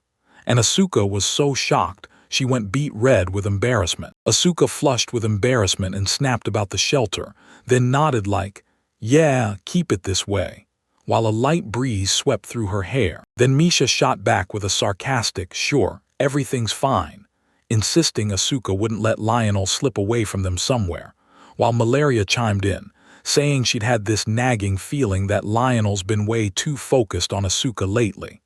Asuka exploded, screaming, "What are you two even talking about?" Luke strode through the city streets, and a terrifying, suffocating dread clung to the air around him. Not long ago, the whole Golden Thread clan was on edge.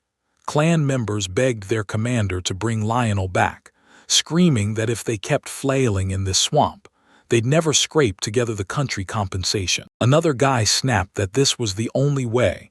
If the clan wanted to stay alive and clear those crushing debts, every last piece of clan property had to be sold.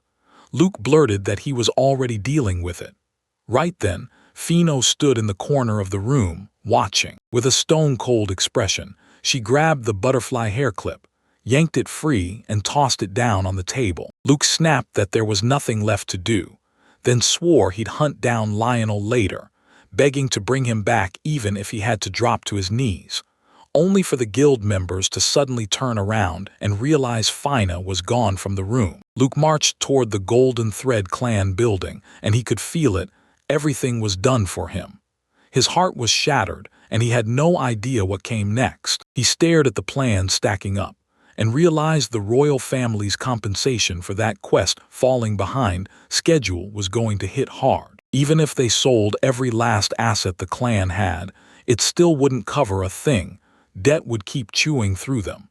He stared at the sign by the building, and it bluntly said the assets had been mortgaged. Luke trudged down a packed road, his chest hollow, staring at the fact that everything was gone.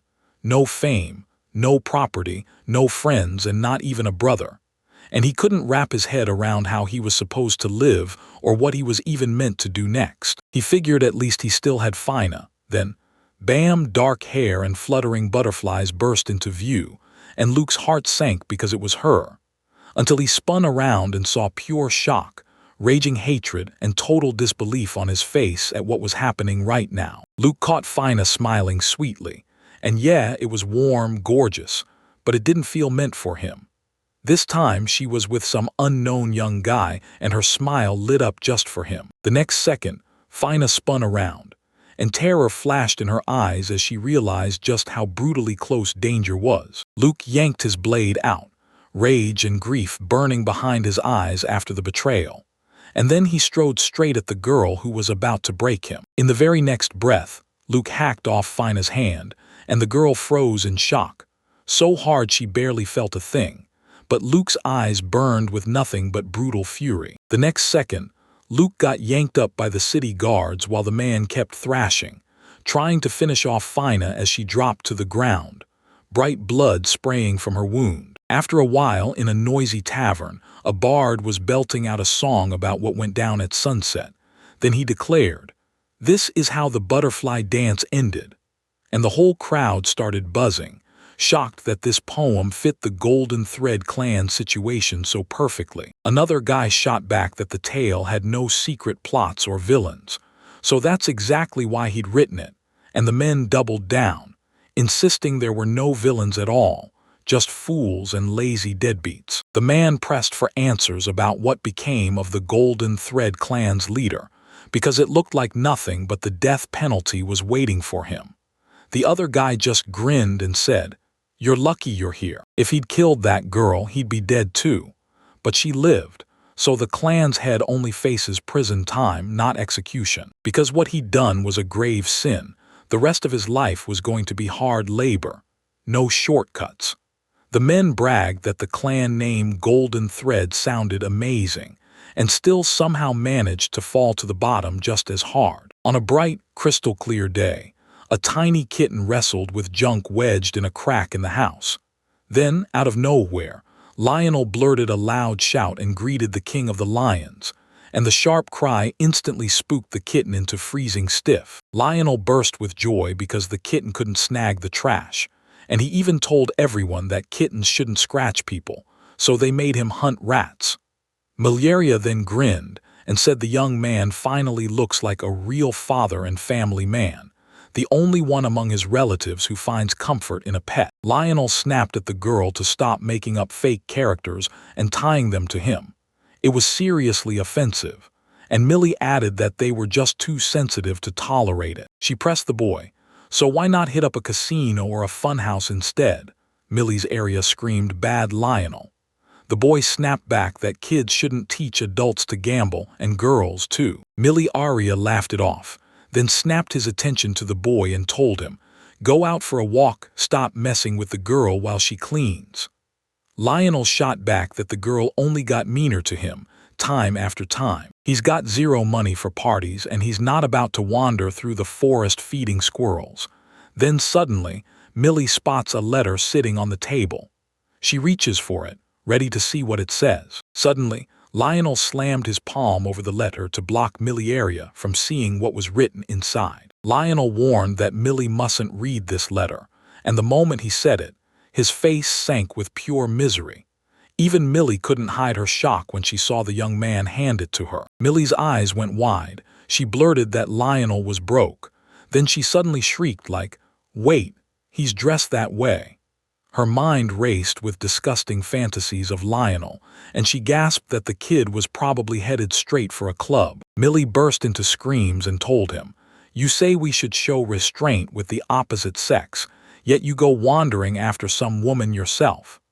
Then she snapped that it was nothing but a love letter. Lionel argued over the love letter, then spun on his heel and headed straight for the exit, still wishing the girl luck with her cleanup, while Mileria called after him to wait, and he flat-out ignored her. After a while, the main character finally stormed into the Adventurers Guild, leaned toward Jennifer, and whispered that he loved her with all his heart.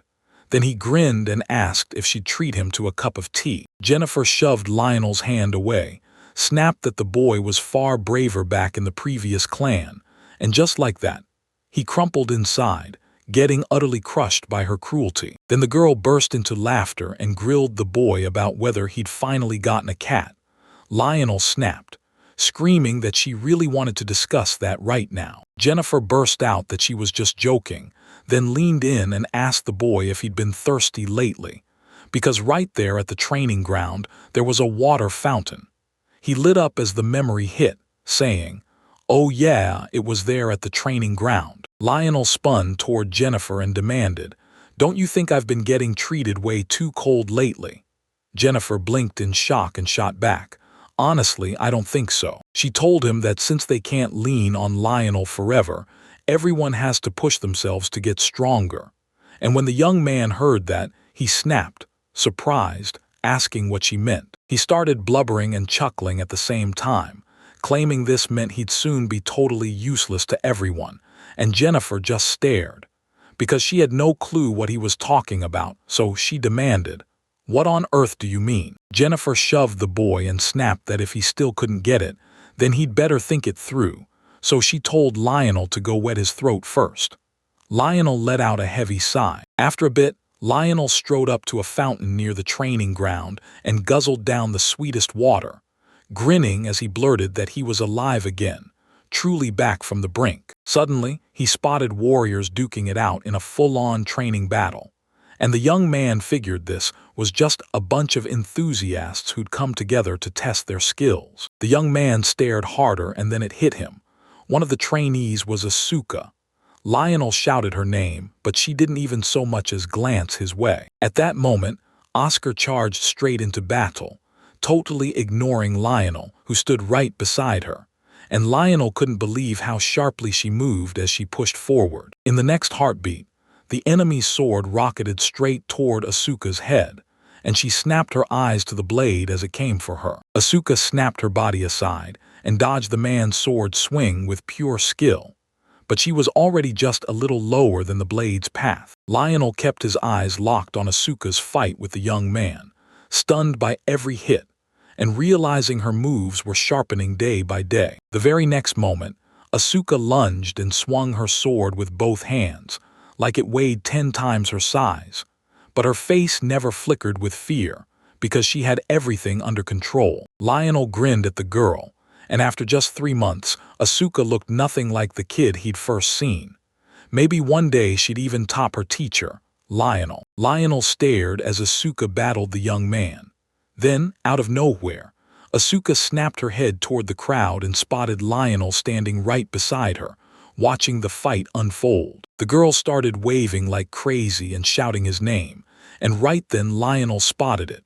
Right behind her, a younger guy had already thrown a punch and couldn't pull it back in time. Asuka tried to greet Lionel, but the kid suddenly slammed into her head so hard she bit her tongue, and blood spilled from her mouth. After a while, the guys strutted down the Adventurers Guild corridors, and the girl swore that everything was exactly how she told them. Lionel told her that even rest is training, and the girl scratched her head, pleading, "Forgive me, Lionel." Asuka flashed a smile and confessed that she could feel her strength rising, and Lionel let out a heavy sigh, saying he understood her like he always had. Lionel's voice cracked with disappointment as he told the girl to stop training unless he was there, and then he pressed her, asking what would become of their clan if she got hurt by accident. Lionel admitted that the girl called him "mommy" again.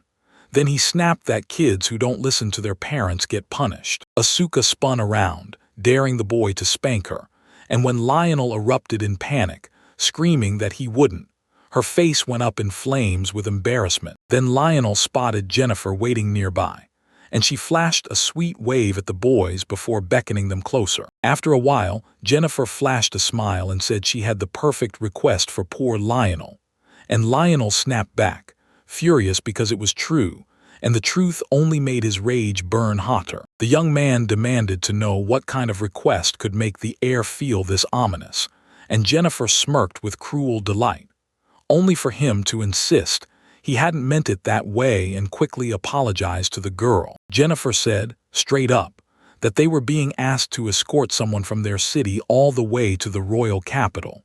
So when Asuka caught that request, her eyes widened, and she demanded to know if it meant they'd actually be escorting the princess herself. Jennifer promised she and the others would be bodyguards for a merchant, but Asuka groaned that it sounded painfully boring, then puffed up her cheeks like she was about to complain some more. Lionel rubbed his chin and said, It'd be awesome if we could grab a few quests in the capital when we land. But yeah, that probably won't happen. Then leaned in and demanded, "So tell me, why is this request perfectly made for us?" Jennifer shot back that the client demanded female bodyguards, and the kid's clan already had 3 stunning girls. So yeah, it seemed perfect. Lionel couldn't shake the feeling it reeked of a filthy crime. The young man figured the request was aimed at girls, and that this couldn't be anything but seriously messed up, like some bad person had some dark intent behind it. Jennifer demanded, "So you really think I didn't check?" And she snapped that it was a total shame, because the one who sent the request wasn't a guy at all, it was a girl. Lionel suddenly saw it all, clear as day. And he knew the girl traitor would feel trapped the second she had to stand around with unfamiliar male bodyguards. Jennifer finally told the Hope clan, "After the Adventurers Guild handed you this mission, you've got 3 days to finish this quest." After a while, Anita, yeah, the girl herself, stepped up and said she was the one in charge of this caravan. Then she thanked the guys for agreeing to ride with her all the way to the capital. And the young man finally realized the author of the request really was a girl. But nobody told Lionel that other men would show up with Anita. She looked pinned in place, trembling like she'd seen a nightmare, and those guys were downright terrifying, like something shady was brewing right under their noses. Suddenly, Misha's eyes flared with bright, wild energy. Then she realized, and even she was startled by the shock. Misha snapped her head toward Lionel and blurted that the Supreme God had just handed her a revelation. Then Asuka and Malaria clasped hands neatly, grinning like angels, clearly thrilled to meet her. Lionel's voice cracked as he asked Misha if she really felt evil. Misha nodded and confirmed it, and Lionel stared, stunned, because saints rarely get a direct revelation from the Supreme God. From its flashy features to that evil-sensing power, the name alone screams warning, and it shows up out of nowhere.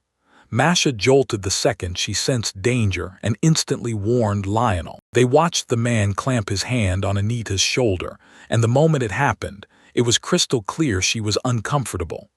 Lionel knew, warning or not, that something was horribly off in this whole situation. Misha snapped her gaze to the boy and told him they needed proof. Right now, all they had were gut feelings, and the girl nodded, saying she understood. Misha pushed for them to keep acting like they hadn't clocked a thing, and she promised she'd explain everything to Malaria later. Lionel added that Asuka couldn't read the vibe, so as long as they kept their terrible performance going, they'd only spill the truth to her at the very last moment. The boys stared at Anita while she tended the horse, and they vowed that they'd step in and help that poor, miserable girl later. Lionel shot Misha a confident grin and told her he was counting on her help. Then it hit the young man like a punch. Misha was in serious, real danger. Misha flashed a grin and declared it was obvious, just like she figured Lionel would. Then she let out a happy breath because he actually matched her thoughts. They were the worst of the worst, and honestly, Anita didn't feel like simple bait to lure prey. She felt like something far uglier. Lionel stared at the bright, upbeat Milia and Misha strolling right in front of him. Then the young man's mind raced, because he couldn't figure out why this kind of request had shown up. Lionel kept staring into how the trip from Gailey to the capital normally takes about a week.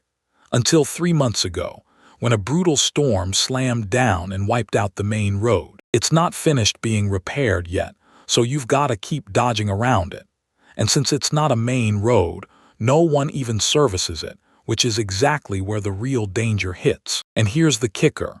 There isn't a single tavern anywhere on the route, so you won't be able to stop for the night or catch any rest. Lionel stared at the map and promised, "Tomorrow, then the next day, we set camp," repeating it like a battle plan, and her only rule was simple. Keep the fires roaring, stay in constant chatter, and be ready to spring into action if an emergency hits. The man snapped Lionel out of his spiraling thoughts and told him to quit clenching, because they'd done this 100 times already.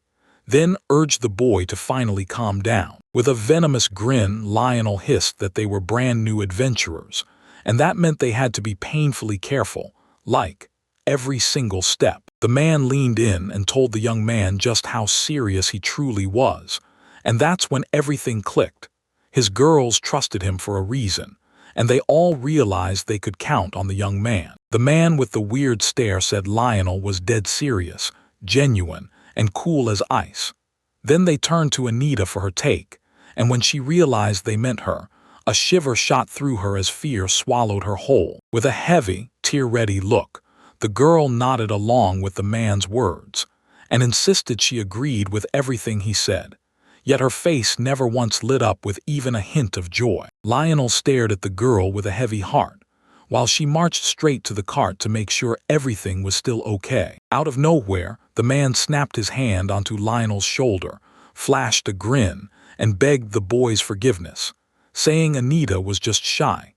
Yet Lionel's face fell hard because he hated what he'd just been told. Lionel figured the guy would finally show his real colors once they set up camp, and right then the man told the boys, "If you get worn out, come tell me."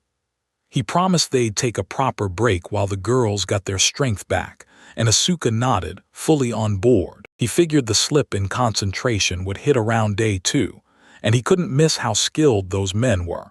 Like they'd been running the same crime scheme for months. Until now, those girls couldn't drag the traitors to court because of who they were and how much clout they had. And after the crime, since revenge was basically impossible, they just shrugged it off and laughed. If that female adventurer vanishes while they're making the request, then nobody investigates. Authorities won't even hear a thing, and the guild won't send a single team. This is what hits adventurers in the end. People swear they died on that mission, but those villains just keep rolling through the streets, stealing and hurting others with zero consequences. Lionel couldn't shake the thought that they'd be carving through these mountains for the last 2 or 3 days, and the young man looked so dead serious, like he'd already locked in some kind of plan. Lionel snapped his head toward Misha and realized he'd already warned her. He told her exactly what was coming. Lionel stared at the girl's sweet face and suddenly realized it. Misha was the one with the curvy, irresistible beauty, so the predators would strike her first. Suddenly, Lionel snapped his head back at the other men in the caravan. There was no hiding it. They were staring at Misha, losing control, drool slipping from their mouths as their cheeks flared bright red. The man spun toward Lionel and said, "The tent's up, time to eat." The man ordered the boy to hand the cooking over to them completely, and Lionel snapped back that the merchants were worn out and needed to rest. There was no reason to tiptoe around it. The men rushed over to hug Anita and shouted that she was the best cook alive, then promised the adventurers, if they tasted her food, they'd lick their fingers clean. Anita said, voice trembling, that she'd make this dinner unforgettable. Though the moment she spoke, exhaustion crashed over her, and her smile twisted into something steeped in self-hatred. Lionel froze in shock at the look on her face. "A little later, guys. If I'm going," Asuka grinned and said the food smelled insanely good. Then she stacked 2 plates in front of me, one with a bun stuffed with bread and the other piled high with soup. Asuka looked Anita in the eye and told her she was a really nice girl, and that praise hit Anita so hard she just froze, then lit up with pure joy. Anime smiled sweetly but looked crushed, saying cooking for the boys was the least she could do to repay them, and Lionel immediately clocked that sadness, then went on full guard after her words. Lionel told the girl to eat right now before it all went cold, and Anita just froze, shocked to the core, with fear creeping in. Asuka nodded and told them to start eating, and the girls dug in right away, loving every bite, while Anita watched them with a heavy, heartbreaking frown at her own food, still untouched. Misha practically raved that the meat dish was insanely delicious, and when Malaria shot the girl a look, she teased that Misha really loved her meat. Then they both burst into laughter and dug in, savoring every bite. Then Lionel raised the spoon to his mouth, chewed for a second, and snapped that it was downright rude to talk with food in your mouth. Then he took a bite and tasted it. Right then, Lionel's spoon clattered to the floor, food spilling everywhere. His hand started trembling instantly. "What's wrong with my body?" the young man blurted, and fear flashed across his face. Anita just looked at him with a heavy, sad stare, like she already knew something terrible was happening. Lionel's body buckled in his seat. His eyes rolled back as consciousness slipped away, and even the plate of food started crashing down too. Lionel clutched his chest, sickness crashing over him, and the young man crumpled to the ground, while the girl shrieked his name, eyes wide with horror as the world around her tried to catch up. Suddenly, the girl's stomach flipped with sickness, and the very next second they both crashed to the ground. Asuka had no clue what was happening or why. Miliaria lay there too, while Misha gritted her teeth and tried to prop herself up on the table with her hands. The men erupted into laughter at Lionel for his reckless stupidity, and in that moment, they knew their twisted plan had landed flawlessly. They stared at Lionel and insisted he was just playing at being a strategist, like he had no clue what he was doing. And the man couldn't accept that, with all his talent, he still didn't see this coming.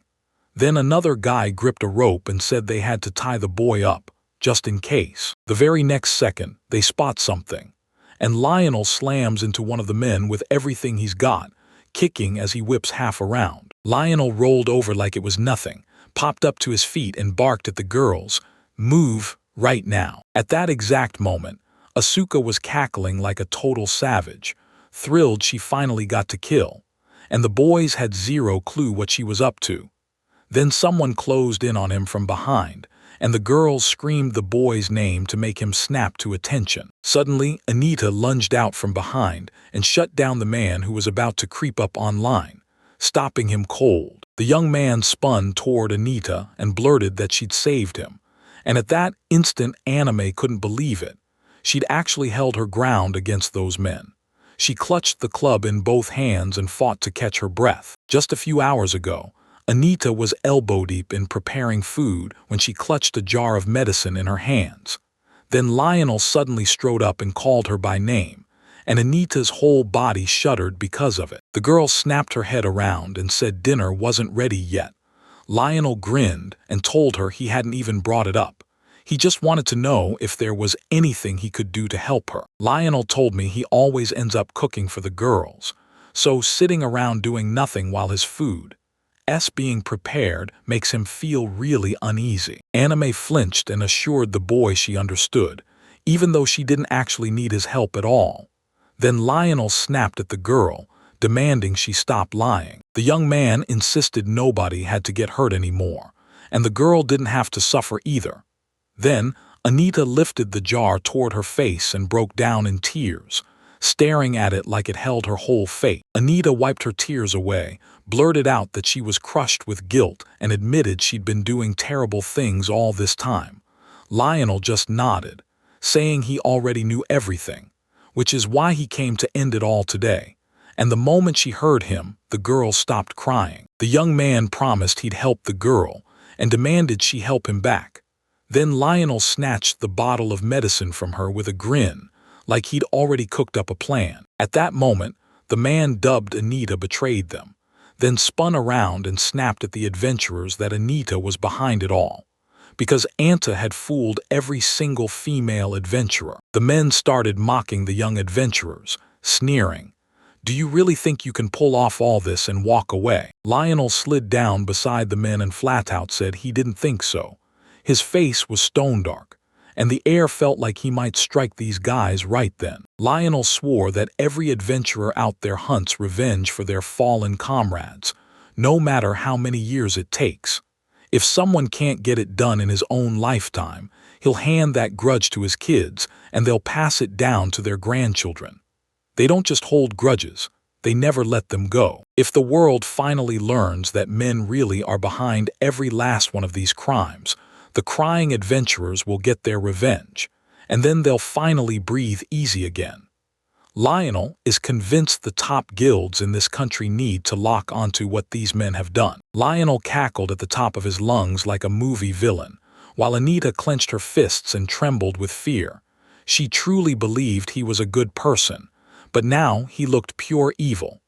At that moment, Oscar snapped his head toward him and demanded what they were going to do with these bad people. Lionel jabbed one of the men with his sheathed sword, and the boy snapped that they could either go back and turn them over to the city police, or keep charging forward with their plan and escort Anita all the way to the capital. Suddenly, the girls burst into a blinding glow, their shining eyes daring Lionel to read the next move.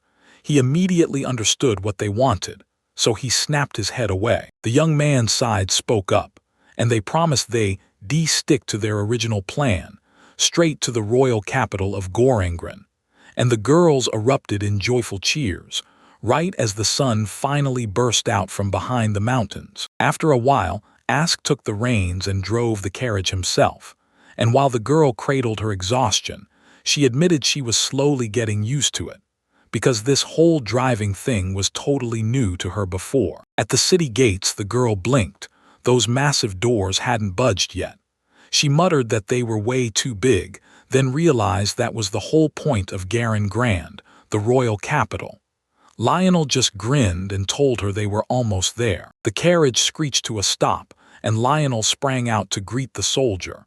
Then the man snapped his gaze on the young men and demanded, "So you're really adventurers from the Hope clan?"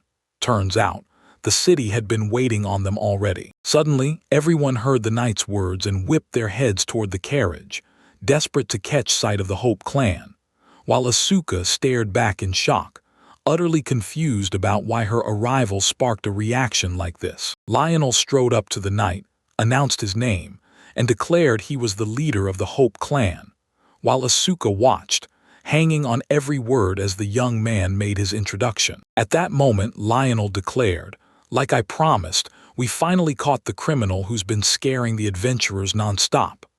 Then the young man stared at the men, already shaking with fear, and knew they were in big trouble. The knight bowed to the Hope clan's leader for his hard work, then leaned in and announced that the garrison commander had a question for Lionel. He jabbed toward the right path and ordered him to follow it, turn right at the road, and head to the third camp, and Lionel nodded back, like it all made perfect sense. He spun toward Asuka and barked that he'd take it from here, then thrust out his hand, demanding the reins. Asuka froze, staring at him like she couldn't even read his intent. Lionel insisted everything was fine and told the girl to take a breather, and as they pushed toward the city gates, Asuka froze, because what she saw absolutely shocked her. Right after that, the boys burst through the city gates, and Asuka's jaw dropped at what she saw. Every single eye snapped to the incoming carriage, carrying the Hope clan's adventurers. Cheers erupted as crowds began screaming Asuka, Malaria, and Misha's names, and the girls stared in shock, because in the royal capital, strangers were chanting them like they were legendary adventurers. Lionel scribbled in the carriage, mulling over how Asuka, Miliaria, and Misha, girls who kept beating criminals, got crowned as heroines. Lionel stared at those smiling girls and thought, so their names are like this too. But deep down he was the same, craving the crowd's attention and the kind of pride that makes everyone notice him. But everyone else thought he was the girls' coachman. Lionel fumed like a tiny demon, and the young man snapped at them to back up and stay away because a carriage was coming. Later on, the sun blazed over a crystal-clear sky while soft clouds drifted above a massive, luxurious mansion. Then a burst of loud laughter echoed through the whole area. The man swung toward Lionel and said their teacher was nothing but a humble coachman. Then he insisted that was exactly what made a true leader: give the spotlight to his people. Lionel's youth nodded and said the man was downright cheerful. Then he spun toward the man and said he was talking about General Cadus, who was roaring with laughter right then, and the man begged the young fellow for forgiveness. Then General Kaitos shifted gears and snapped that Lionel clearly showed up at his mansion for a reason, to meet the old man, and told him he had a favor to ask. Now, he wanted to know what Lionel meant. Lionel snapped back that wasn't the full truth, and his answer was wild, because he wanted to tell them about the man who'd sent them all the way to the capital. Lionel said he was certain the guy had heard about the incident, and General Kaito nodded. He'd seen it in the papers again and again, how that young man and his clan had been racking up major wins. That's the moment everything clicked. Hope flooded into the people's eyes. The Hope clan blew up so hard that the three girls started showing up in newspapers, and you'd think it was all smooth sailing, But the truth is, no matter how bright it got, the situation still turned out to be painfully complicated. Yeah, they even cut her a little slack since she was a victim too. But the second she stepped in, those non-stop curious stares hit her hard. And what she'd done only made things worse. The company she worked for kicked her out, then shoved 7 criminals straight into the kingdom's hands. But trouble's already closing in on them, and they're one bad hit away from collapsing. Every employee at that company turns on her for selfish reasons, then insists she should just swallow it all in silence and keep suffering quietly. Then General Kaita leaned in and said, "I'm not done, because the man who's been messing with Lionel nonstop lately, I know him inside and out." Lionel told the man he needed a helping hand, and the request hung in the air as General Kaito dozed, lost in deep thought beside the young man. General Kaito's burst into sudden laughter, dismissing the request as tiny and meaningless. Then he smirked and agreed. He said the young man's fame would keep rising, so this was nothing to him. And the man even bragged that it felt great owing the young man, but he swore that sooner or later he'd repay every last bit he owed. Lionel's grin flickered with nerves as he hurriedly thanked the man, swore he'd help a ton, and even offered to toss in extra cash. Then General Kaito's cut in, demanding to know why this young guy was acting so strange. The man asked if the young man would end up broke from all this, and now he's itching to toss even more money on top of it. Lionel leaned in and asked if the man was ready to admit he decided to go along with his proposal.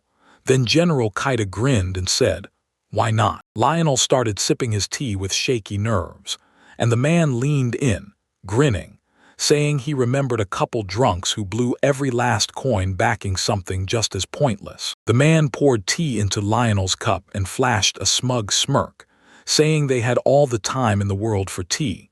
So he pushed Lionel to spill everything he knew about the Golden Thread clan's former leader, and Lionel's face instantly fell, like the fight drained out of him. After what felt like forever in those dungeon cells, a knight finally stormed up to Luke's cell and faced him, then barked at number 214 to get out. The man told him straight up that Luke had been pardoned, and that he'd better go find the guy who'd yanked him out of prison, because Luke was absolutely stunned when the warden said the words. Then the man kept going, saying Luke could give him a full 30 minutes in the bathroom, and he'd have to fix himself up and look decent, too.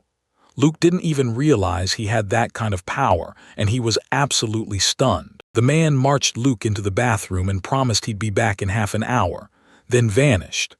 Luke sat there stunned, totally lost, trying to figure out why the tone toward him had flipped so hard. Luke shaved and scrubbed up, still stunned that they'd actually let him do it, right before they threw him back out of prison. Suddenly, Luke felt Lionel lean in close, whispering, "Don't lift a finger, nothing unnecessary." When Luke has no idea how things are going to play out, he shouldn't trap himself in a bad position, because that's how it all blows up. And when he stared into the mirror, terror slammed him. His former friend, his brother Lionel, was standing right behind him. Luke's curse tore out of him, and rage burned hot as he slumped against the sink, stunned by how awful everything felt, while the man set the razor down and snapped that he couldn't believe he'd actually remembered Lionel's words at a time like this. Right then, a knight burst into the room, shouted number 214, and slammed the moment shut. Time was up, while Luke was busy fixing up his hair. After a while, Luke and General Kaito sat across from each other at a table inside one of the rooms. Then Kaito leaned in and demanded, "So you're really the old leader of the Golden Thread clan?" Luke nodded, and Kaito finally dropped the news. Luke had been freed from prison. The man told Luke to thank King Morrison for his generosity, and even then, Luke couldn't wrap his head around it. A man with that kind of power, who could march straight to the king and beg for mercy, had stood up for him. Luke realized he didn't exactly have many acquaintances like that, so he dipped his head, thanked him with a grateful smile, said he was happy, and then quickly apologized for the trouble he'd caused. Luke whipped around to General Kaito's and fired off a question. Could he look into this pardon? And was it granted because someone vouched for it? General Kaito said it was him who recommended Luke. then leaned in and asked the guy straight up if anything at all left him unhappy. General Kato folded his arms and told Luke to stop acting so unreasonable.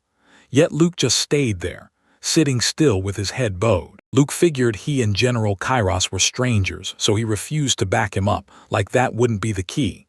Then the truth slammed into place. Someone was pulling the strings behind all of this. Right then, Kyandor appeared, and just like that, he was the one who'd pardoned Luke.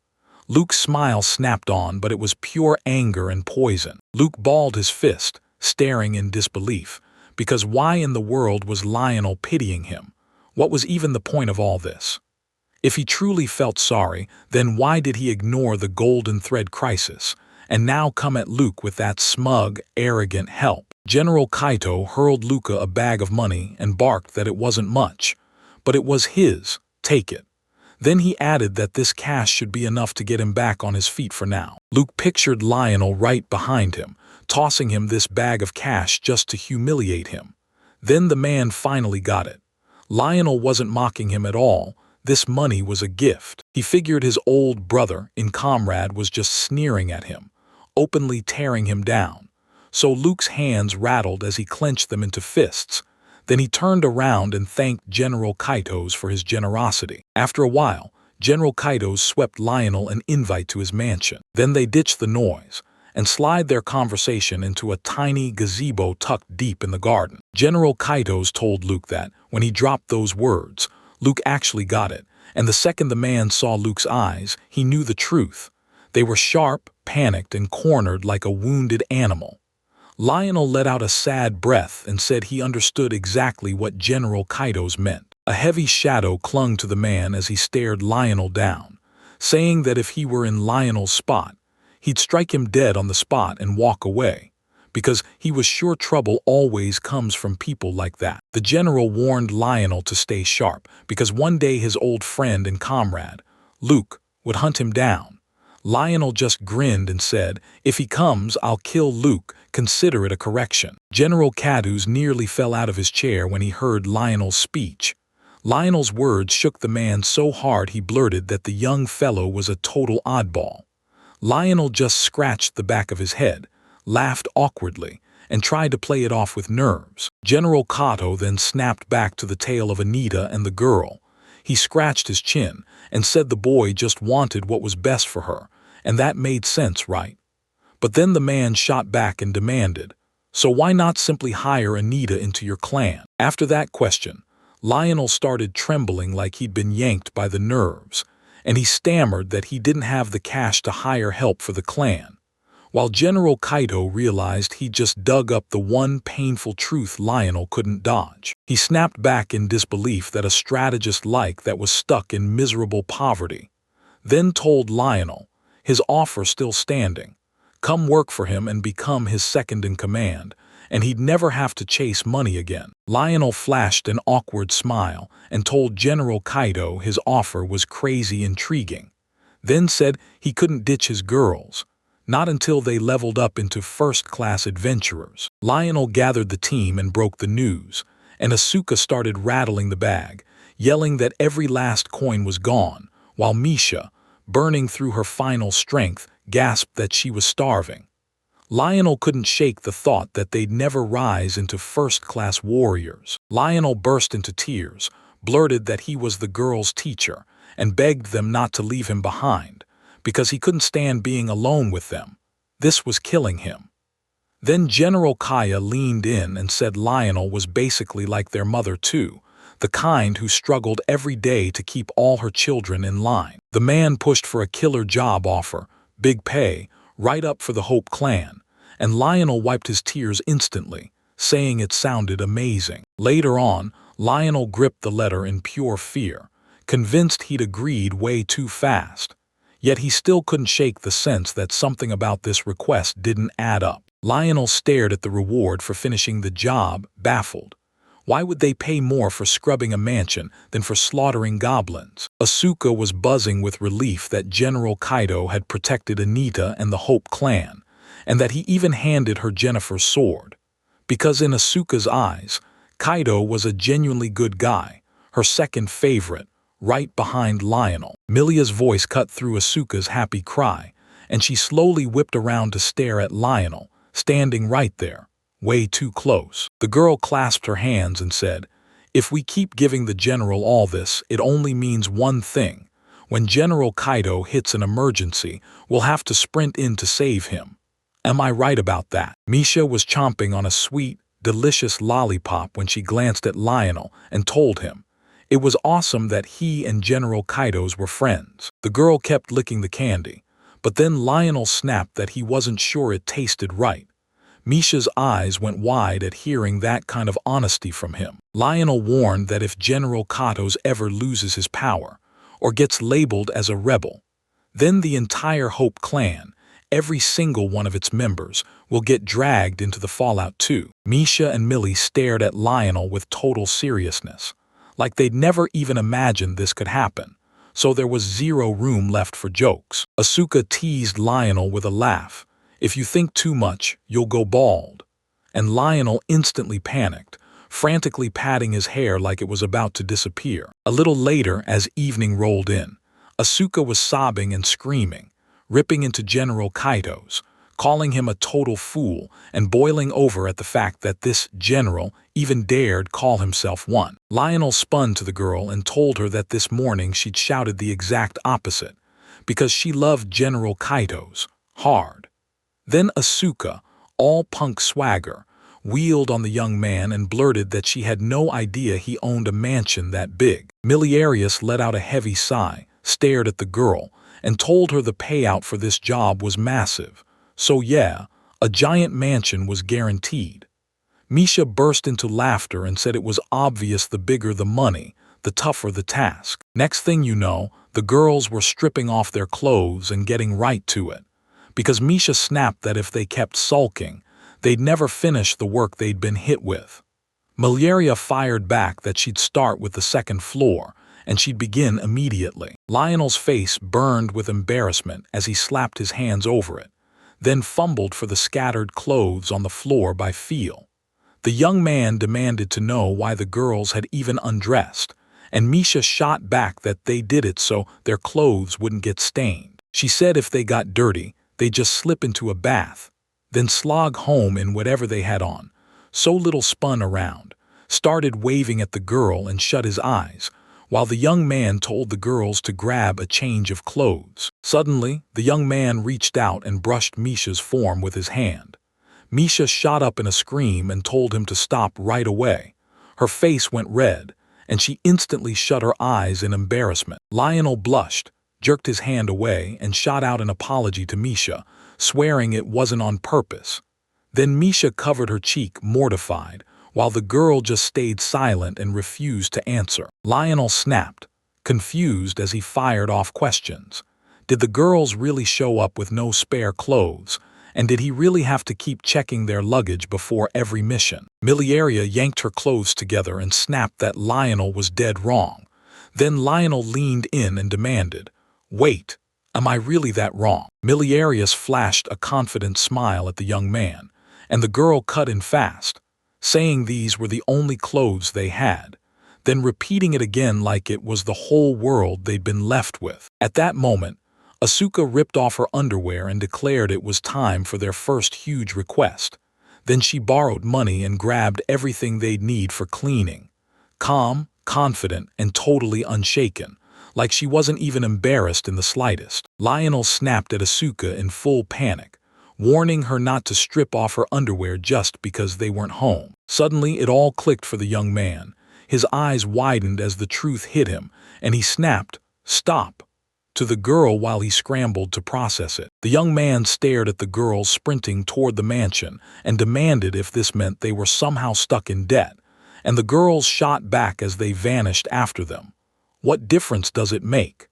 Because it was time to tear through and clean that massive place. The young man nodded and said, "All right, let's start cleaning." And just a bit later, the girls plunged into the mansion, scrubbing until everything gleamed. Lionel ditched his usual clothes for his spare set and started hacking weeds out of the plot, because that girl's teamwork was straight up top tier, and the two of them were so tightly connected they'd never abandon each other when things got rough. Lionel thought of his old brother and comrade, and prayed the girls would cherish their beautiful, unbreakable friendship for years. Because what Lionel and Luke were about to face, he refused to let that fate land on them. Lionel hauled himself to his feet and swore.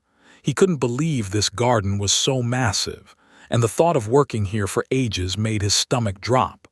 The young man rubbed the back of his head, half dazed. Lionel stared at the stunning mountains and the lake beyond the fence, and he couldn't help picturing how thrilled General Kaido's must be. Then he caught himself dreaming too, imagining a luxurious house right on the shoreline, like this spot was ripped straight out of a perfect picture. Lionel was wiped out, so he daydreamed about slipping into that bright, gorgeous lake. Then the mansion windows blew open and Asuka burst out, yelling at everyone to get on board. The girl begged the boy to play with them, but Lionel snapped back that his work wasn't done yet, so she needed to shelve the whole playing idea for now. Asuka snapped that Lionel would have to camp out here for 3 or 4 grueling days to get the job done, then warned him, "Don't forget to stock up on food and all the essentials." Lionel pointed at Asuka and blurted that the girls still needed work clothes, so they wouldn't have to go out in underwear. Asuka froze, then shot back that they're already comfy enough to walk around and work. Asuka pitched the idea of buying bathing suits for their lake vacation, and Misha grinned, saying she wanted something tasty. Then Miliaria jumped in, insisting they go for the capital's signature dish. Lionel glanced at the happy girls giggling by the window, smiled to himself, and told his subordinates that they'd been at it again. Then he made one thing crystal clear. Nobody was going to waste their money this time. Then the girls waved Lionel over and practically begged him to hurry, because they could be late. And if they were, they'd miss out on that delicious food. Asuka pitched the idea of grabbing bathing suits for their lake vacation, and Misha grinned like, "I'm craving something delicious," while Miliaria chimed in, "Let's go all in on the capital's signature dish." After a while, the guys finally rolled into the city. Asuka took one look at the swimsuit display and froze, because it wasn't a swimsuit at all, it was some twisted rope-like thing, and she instantly blushed in pure embarrassment. Misha spotted the revealing swimsuit and snapped that nuns don't dress like that, but if Lionel feels pity for her, she's fine with it.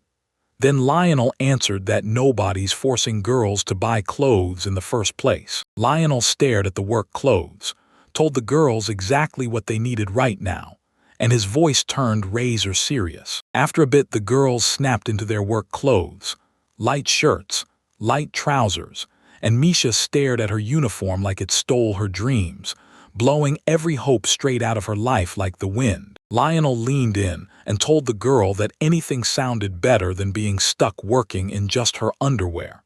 At least then, he wouldn't have to look at their bodies, because the girls had zero shame. Misha snapped that the young man was straight up lying, then added that he couldn't help loving the sight of them in their underwear, because it was obvious from the bulge under his clothes. Right then, every person in the store caught her words and froze in shock. Lionel yanked his hand over the girl's mouth right away, demanding she stop spouting that nonsense that kept planting misunderstandings in everyone's head. And right then, the crowd started whispering about Lionel and the girl, pointing at them like they were guilty. Lionel whipped his head left and right, then snapped that the girls could grab whatever they wanted, because their money was their own business, and the girls leaned in, listening like every word mattered. Asuka started toying with her hair, and she snapped that they couldn't splash out on anything, because those debts were still waiting to be paid.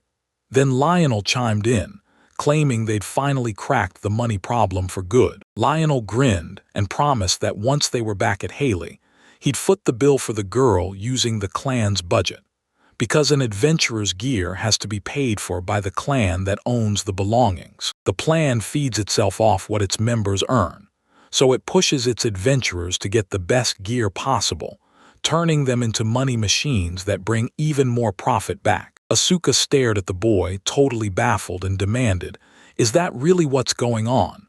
Then she shook her head hard. "No, I don't buy it for a second." and the girl leaned in, whispering that she had these weird, nagging doubts. Lionel stared at those bright, happy girls, and the truth hit him like a punch. It was unbearable to watch them scramble to pay for work gear and clothes on credit. Right then, the girl lunged into the young man's arms and hugged him tight. Lionel was the best mommy in the whole world. Millie cried out that she loved Lionel, and Misha swore she'd stay by Lionel forever. Lionel snapped at the girls, calling their act a wild farce. Then he demanded they stop talking to him like that, and barked that they had to rush out and grab firewood and food right now, and the girls immediately nodded along. After a while, the boys snagged some firewood and hauled back a huge bag of groceries, and Lionel mulled it over for a second before declaring, "Yeah, this should be more than enough." Misha threw her hands over her face and grinned, telling the girls that when they got back, it would be a full-on meat festival. Asuka and Malaria beamed right beside her, but then Lionel snapped and yelled that they had to clean up first. Suddenly, something gurgled right beside Lionel, then vanished into the water, leaving Lionel snapping his focus to the sound that splashed right next to his ear. He stared into the water, expecting a simple little fish, until it erupted into this violent, ear-ringing splash, and he went, "Wait, that wasn't normal, that had to be a monster-sized fish." Just as the young man was lost in thought, the girls cut in, asking what he was doing there and urging him to move. Lionel snapped his head toward them and told them he was already on the way, and then, right out of the water, a monster burst up and kept staring him down. Later, when the night was already pitch dark, Asuka let out a heavy sigh and admitted she'd finally hit her limit. She couldn't cram in any more of that delicious food. Misha flashed a grin and asked for more, and the girls lit up with pure joy. Then Millie turned to the young man and demanded, "So, did you check the lake? Did you spot anything strange?" Lionel said he spotted something strange. At first, he chalked it up to a tiny detail, like a small thing shaped like a huge fish.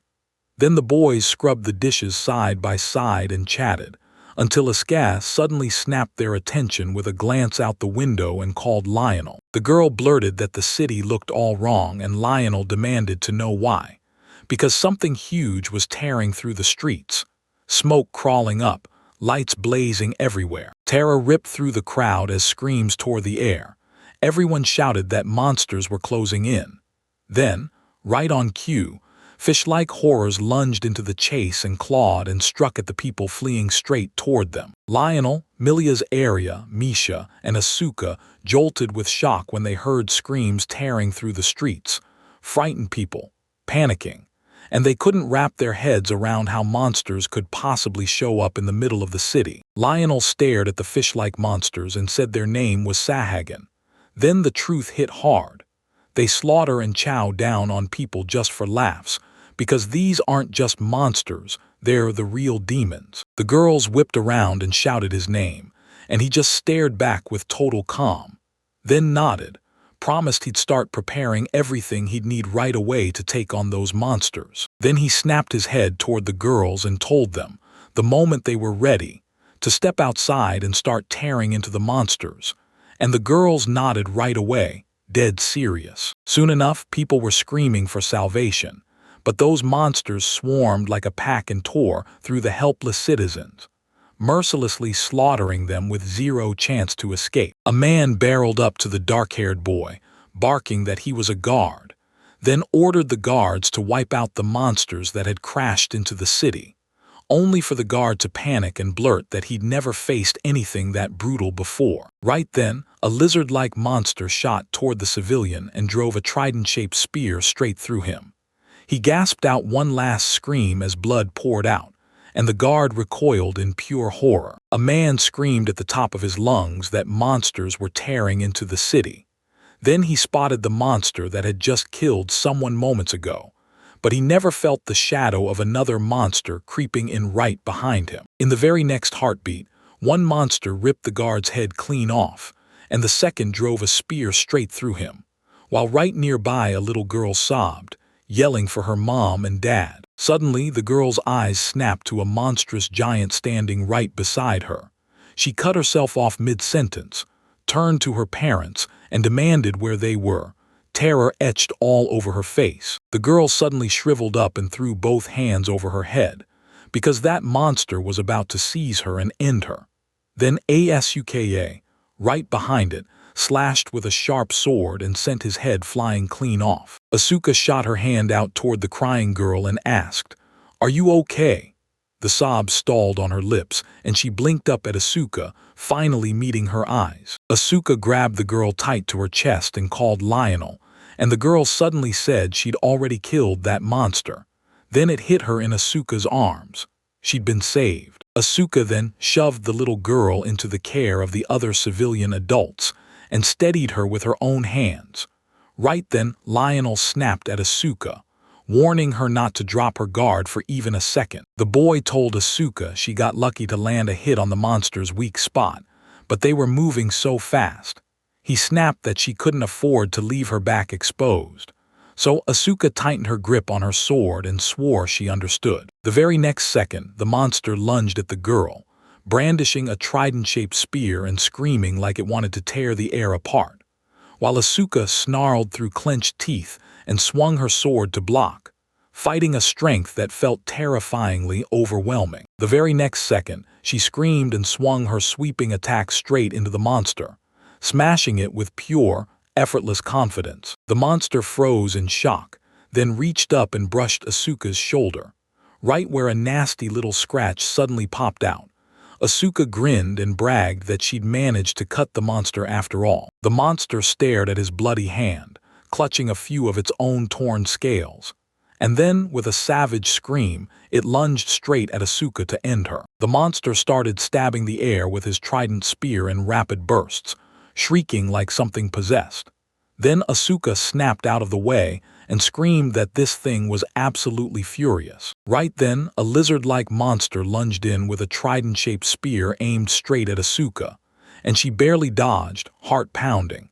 But the next second, a voice cut through the chaos, calling out that the fire spear skill was being summoned. In the next instant, the lizard-like monster got swallowed by a blazing pillar of bright fire gone in the blink of an eye, with zero chance to survive, before it tore the air apart with one last, heart-rending scream. Asuka spotted Miliaria perched on the roof, magic staff raised for the strike, and when Miliaria offered to back her up, Asuka shot her a grateful thanks right there. One of the men, dressed like he was a guard, grilled Lionel and asked if they were adventurers.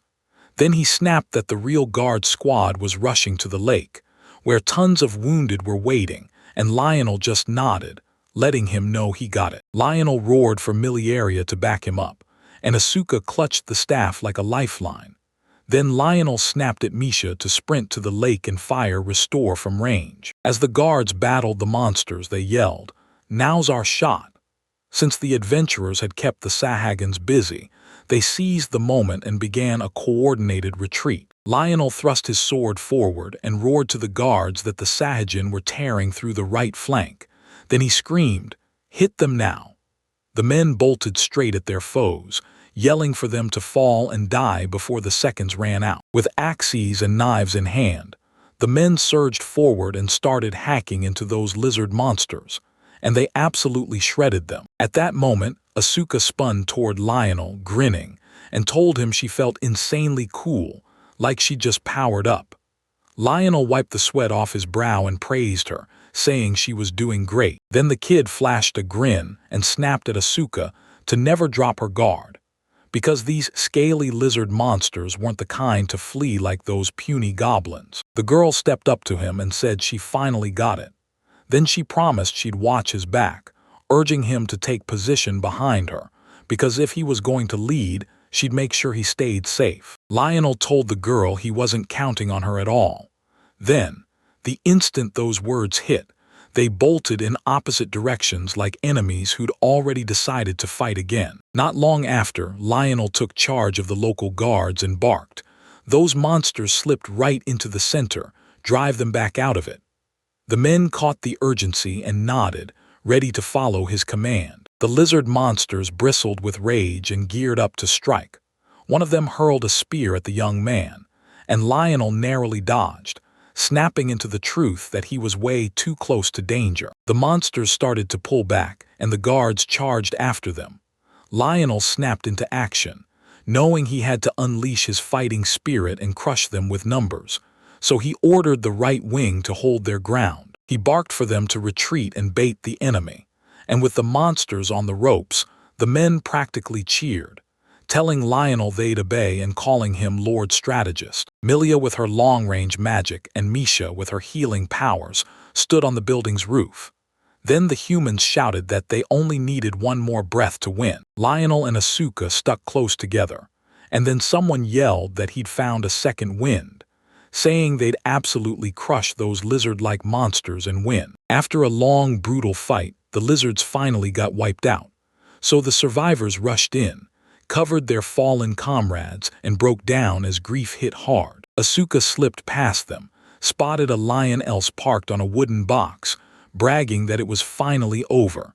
Then she snapped her head toward the boy and told him she was right there. The girl thrust a mug into the boy's hands and thanked him for busting his ass, while Lionel addressed her by name, dragging a look of pure exhaustion across his face. The young man stared at the girl's face and instantly clocked it. Asuka's expression screamed that she was wiped out too.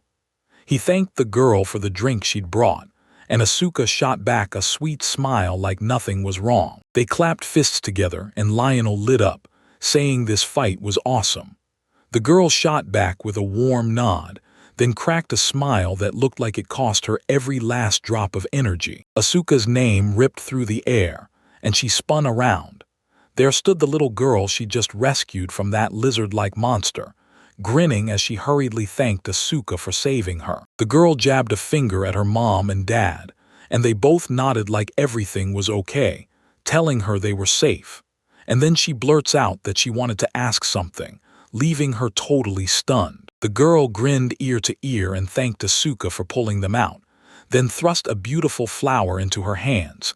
Everyone around them felt pure, bursting joy. Asuka nodded along and snapped, "Don't go thinking anything about me." The girl waved back and ran off, saying goodbye.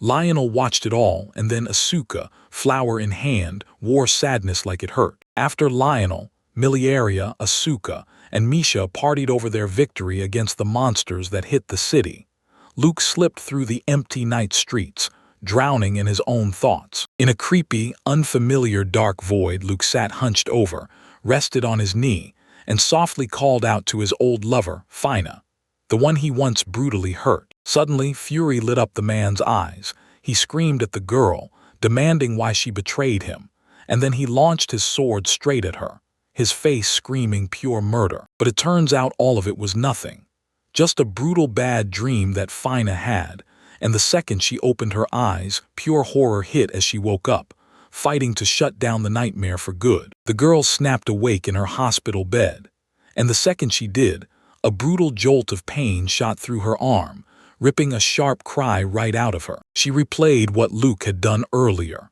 how he cut off her hand, and suddenly realized that 3 long months had already gone by, yet the nightmares still crushed her every night, and it was getting hard to keep standing. She pressed her fingers to where her arm used to be, and it hit her. She couldn't keep going like this unless she figured out how she'd survive with her body shattered without it. Living in this world as a disabled girl was brutally hard. Fina let out a heavy sigh and with a shaky smile, admitted that maybe she should have died that day. Then Luke suddenly appeared in the window, and his shadow slammed straight onto Fina. The girl froze in pure terror when she saw him, then blinked in shock. She had to ask, "Is that really Luke?" While Luke, right then, slipped through her window in total silence. Fina flashed a shaky smile and told Luke's story. Somehow he'd broken out of prison just to finish his unfinished plan to kill her. Suddenly, Luke flung the bag onto the girl's bed and blurted that he hoped the money would cover her living costs. Then Fina stared at the bag in stunned silence. Luke said, "Yeah, this money won't last a lifetime, but for a couple of months it'll be more than enough." Fina marched up to Luke, yanked him by his clothes, and blasted him with her disappointment like he'd truly turned on her. Because in her eyes, he couldn't buy forgiveness with money, and she dared him to do the one thing that would prove it: kill her. Fina let out a shaky laugh and snapped that Luke ditched his own best friend, then watched every one of his friends turn their backs on him. So she pushed him hard, daring him to spend his days as a man who disabled the person he loved most. Suddenly, Luke snapped at the girl to shut up, and the very next second, he drove his sword's blade straight through her, silencing her for good. Luke closed in and asked Fina what her last words would be, and the moment the question hit, surprise swept over her. Her eyes started to blur with tears. Luke yanked back from the girl's ear, and Fina grinned as blood spilled from her mouth. Then she cupped Luke's face and swore they'd meet in hell next time. Luke gently laid Fina on the bed to slip away in peace.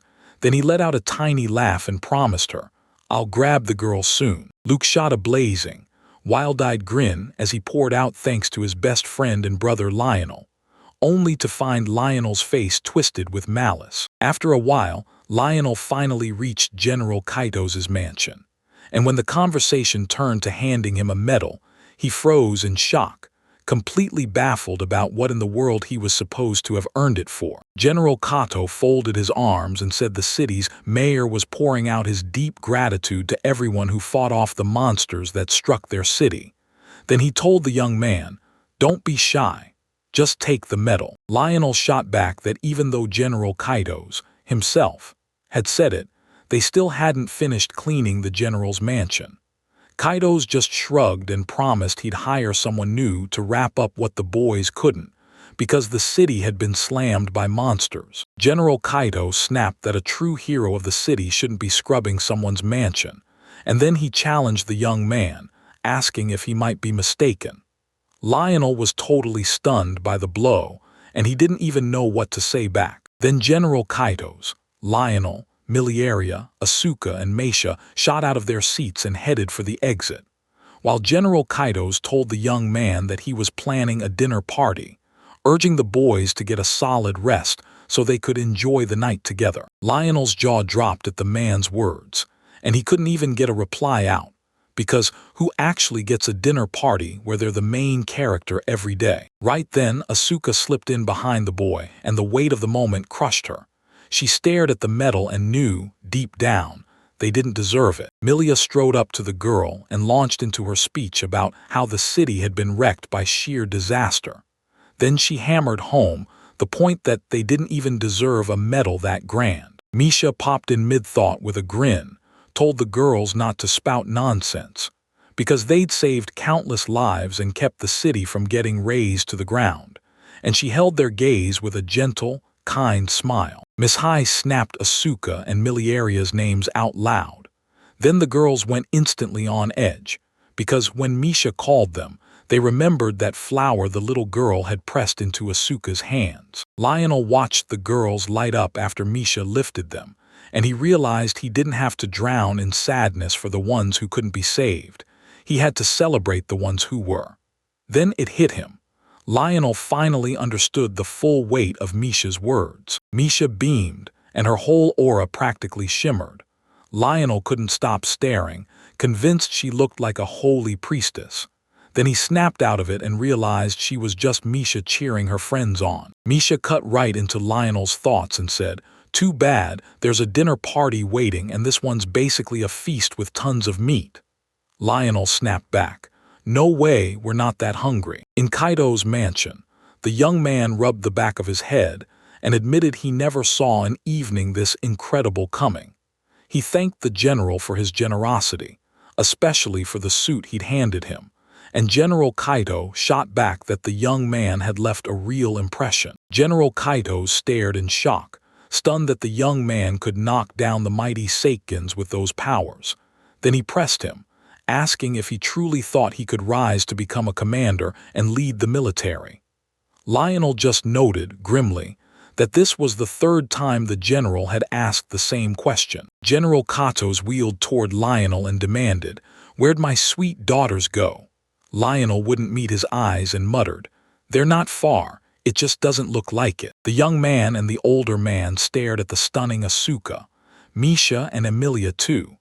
Then their breath caught, because the girls stood there in gorgeous dresses and the whole place glittered like it was made of pure light. General Kaito grinned and praised the girls, saying they were just breathtaking, and cheering that all his effort had paid off with dresses as beautiful as they were. Lionel nodded, then burst into tears of pure joy.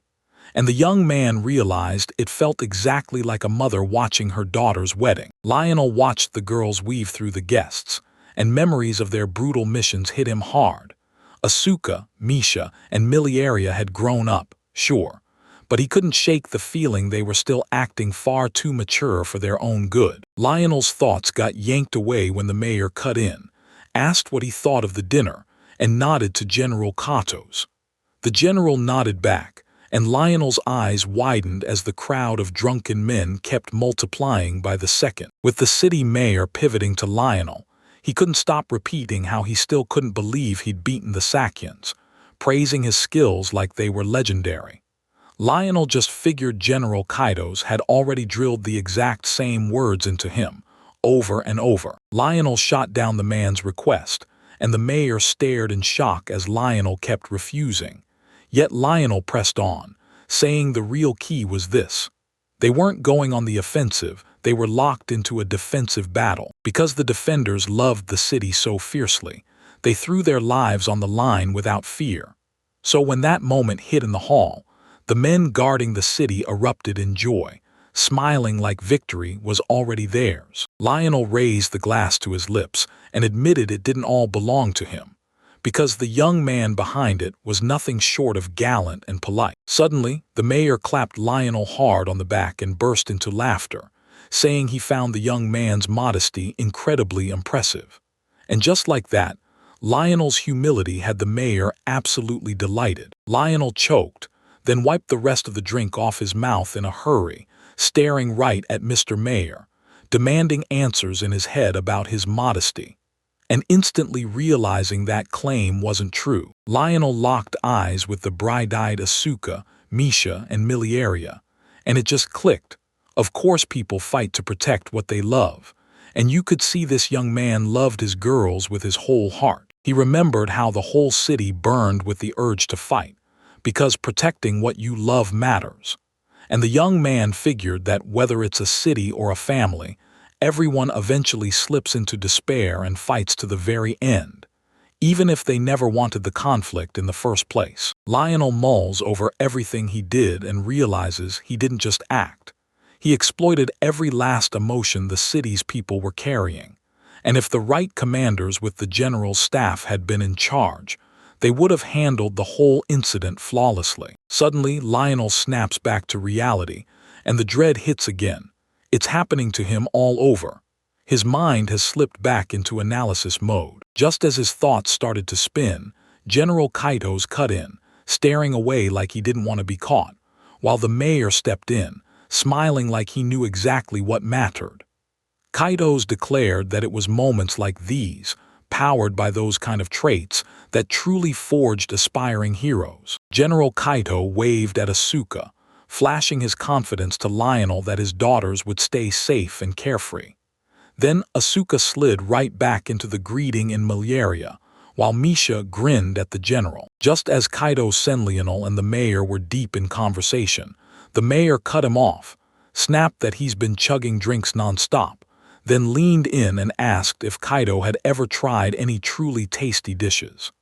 Kaito froze, remembered he hadn't eaten a single thing, and wished himself a good appetite. Lionel grabbed the tasty fish, exhaled in relief that drinks were finally over. He just lifted his glass, said hello, then wasted no time and dove straight into the food. The final was blown away by the dish. He went, "Whoa, this is insanely good." And he swore it had to be made by a true culinary master, crafted from top-tier meat. Lionel sniffed the marinade and caught that faintly sour bite.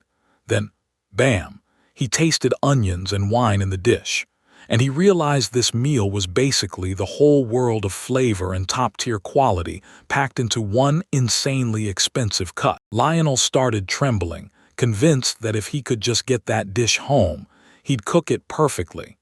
Then General Kaitos clocked his shaking and hurried to apologize for cutting him off mid-food report. Then General K-Do told him, once the banquet was over, to sprint back to Gaul as fast as he could. And Lionel froze in shock at the order. His face even tightened like he'd jumped a beat. Lionel caught General Kaito's worried face and instantly knew trouble was here, because the general revealed a medical facility had been busted open and a patient had been murdered, leaving Lionel absolutely stunned. While everyone else pretended not to notice, General Kaito's leaned in and muttered that the person who got killed was an adventurer, Fina. Lionel's stomach dropped when he realized General Kaito's was talking about the very same Fina Luke once loved, and he couldn't wrap his head around it because Fina was dead. He remembered she'd lost her arm, and that meant her dream of becoming an adventurer was slammed shut for good, and even an ordinary life wouldn't come easy for her. Lionel Prisa shut his eyes and knew it. Luke had orchestrated all of this. He figured the kid would have finally learned when he got thrown in prison, but Lionel couldn't bring himself to forgive the girl he'd wrecked. In the slums on the city's edge, Luke slipped into a busted, abandoned building, and one of the men, sure he'd caught one of his own, demanded if Luke had found anything, only to realize too late it wasn't one of his crew at all. It was Luke. Suddenly, Luke yanked out his sword and declared that this whole gang of thugs was his from that moment on. Then he shoved it in the gang leader's face and swore he'd kill him right away. His eyes burned wild and dangerous, like a feral beast ready to strike. The man snapped to the leader's attention, yelling that Luke had gone completely insane. Then the leader spat out a curse, declared apologies pointless, and ordered Luke's execution. And right after that, the bandits charged straight for him as Luke braced to fight. Suddenly, Luke shot forward and decapitated the gang leader in one fierce swing, then grinned like the win was already guaranteed. The guys standing closest to their boss saw it. He was dead, and they erupted into screams, swearing it just couldn't be true. Luke yanked his sword and shook the blood off it, then snapped at the crew. Their leader could do nothing more than this. Luke stomped the gang leader's head into the ground, then grinned and forced the rest to choose, serve him, or die the same way their old boss did. And the bandits froze, terrified they'd just run into a true monster. After a while, Lionel, Asuka, Misha, and Miliaria finally rolled up at the local adventurers guild, and Jennifer immediately lit up, thanking the boys for escorting and protecting the merchant, cracking the case, and rounding up the criminals. That girl couldn't believe it. Those men hid behind her like a shield, then turned around and battered the poor adventurers. Jennifer flashed a smile and said, "Since this mess happened because the guild management dropped the ball, they're not only paying compensation, they're throwing in a consolation prize too." And the girl came off incredibly friendly. Lionel eyed Jennifer with sharp suspicion, convinced this wasn't some accident at all, but a carefully set-up plan she'd been plotting. Then, right then, she flashed him a sweet smile and looked straight at the young man. Lionel finally caught on. Jennifer had purposely shipped them off with the traitors to dig into the case, grilling the victims of the attacks for answers. And that's why the Hope clan was the perfect team to take it on. The guild couldn't touch those vicious criminal merchants. With nothing but shaky suspicions and accusations the victims couldn't prove. So this time, Lionel and the girls stepped in and took over the whole mess. Lionel decided to keep things exactly as they were, and Jennifer nodded at the young man. Like, maybe this was the best way forward for all of them. Then Lionel dodged the topic and grilled them about the fresh murder of Fina, and the young man couldn't stop wondering if Luke had done it, playing the role of the killer, while Jennifer finally started spilling the name of the culprit. Jennifer let out a shaky sigh and told me she couldn't say a word about it, and she wouldn't even name a culprit, because there was zero proof Luke did anything. From the wound alone, it's clear Fino didn't die by accident. Some skilled craftsman ended her, and yet there wasn't a shred of resistance. Lionel leaned in and asked what happened next. Jennifer admitted she wasn't sure, but then teased she had info that could totally pull his interest, and Lionel's surprise hit instantly. Jennifer leaned in and dropped the bombshell. One of the gangs that runs the city's shadow game just got a new leader, and since everyone knows this crew, the news hit the entire city like wildfire in minutes. Lionel blurted out to Jennifer, "Is it Luke?" and then demanded proof, only for Jennifer to grimly tell him the Adventurers Guild had nothing to back it up. The girl flashed an awkward smile and insisted, straight to his face, that it was obviously Luke. Then she shrugged and told him she just knew, because her own female intuition was screaming the answer. Lionel froze at the girl's words, choking out a startled sound in his throat, because he thought it was just another gift every girl supposedly had, the so-called holy female incubation. The young man waved at Jennifer, flashed her a quick goodbye, and thanked her for the info, promising he'd keep it in his mind. Then he barreled toward the girls. After a bit, the boys finally rolled back home, and Lionel cracked like they always say, visiting feels great, but home hits different. Then he froze because something was seriously wrong. When the boys hauled off, they left one cat to hunt mice. But then they came back and found two cats waiting, like somehow the same pet split in half. Lionel swore he had no idea cats could divide and multiply. Asuka scooped up the cat and declared Lionel was totally wrong. This tiny cat was a girl. Lionel's brow furrowed, because all he wanted was to believe that maybe it wouldn't happen. Lionel scooped up the cat and snapped at him for bringing girls over while he was gone, calling him strange, distracted, and disobedient.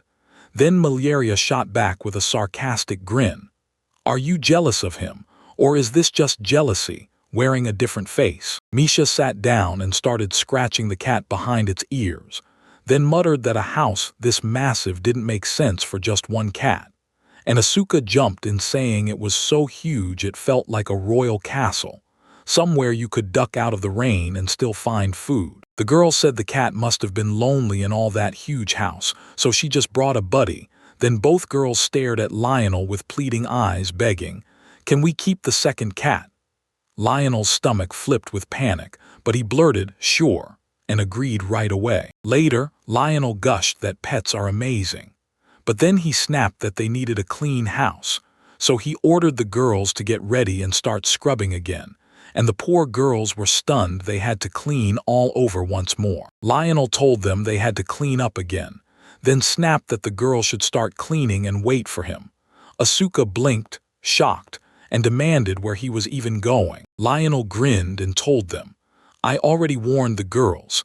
I've got a couple things I need to handle the moment I get back." Lionel laid eyes on a scar-faced male bandit, and the man snapped into the conversation, asking if Lionel really meant to take over the debts of those three girls, then challenging him with, "Are you out of your right mind?" The man told them he'd already fronted the girls' cash in the capital, then warned that if they didn't repay, they'd be thrown to feed the fish or dragged into the mines for forced labor, and Lionel could practically see it all unfolding in his mind. The man grabbed Lionel by the shoulders and demanded he'd finally heard him, because they were done talking and ready to stick to the agreement for real. Lionel thought it matched his dream perfectly.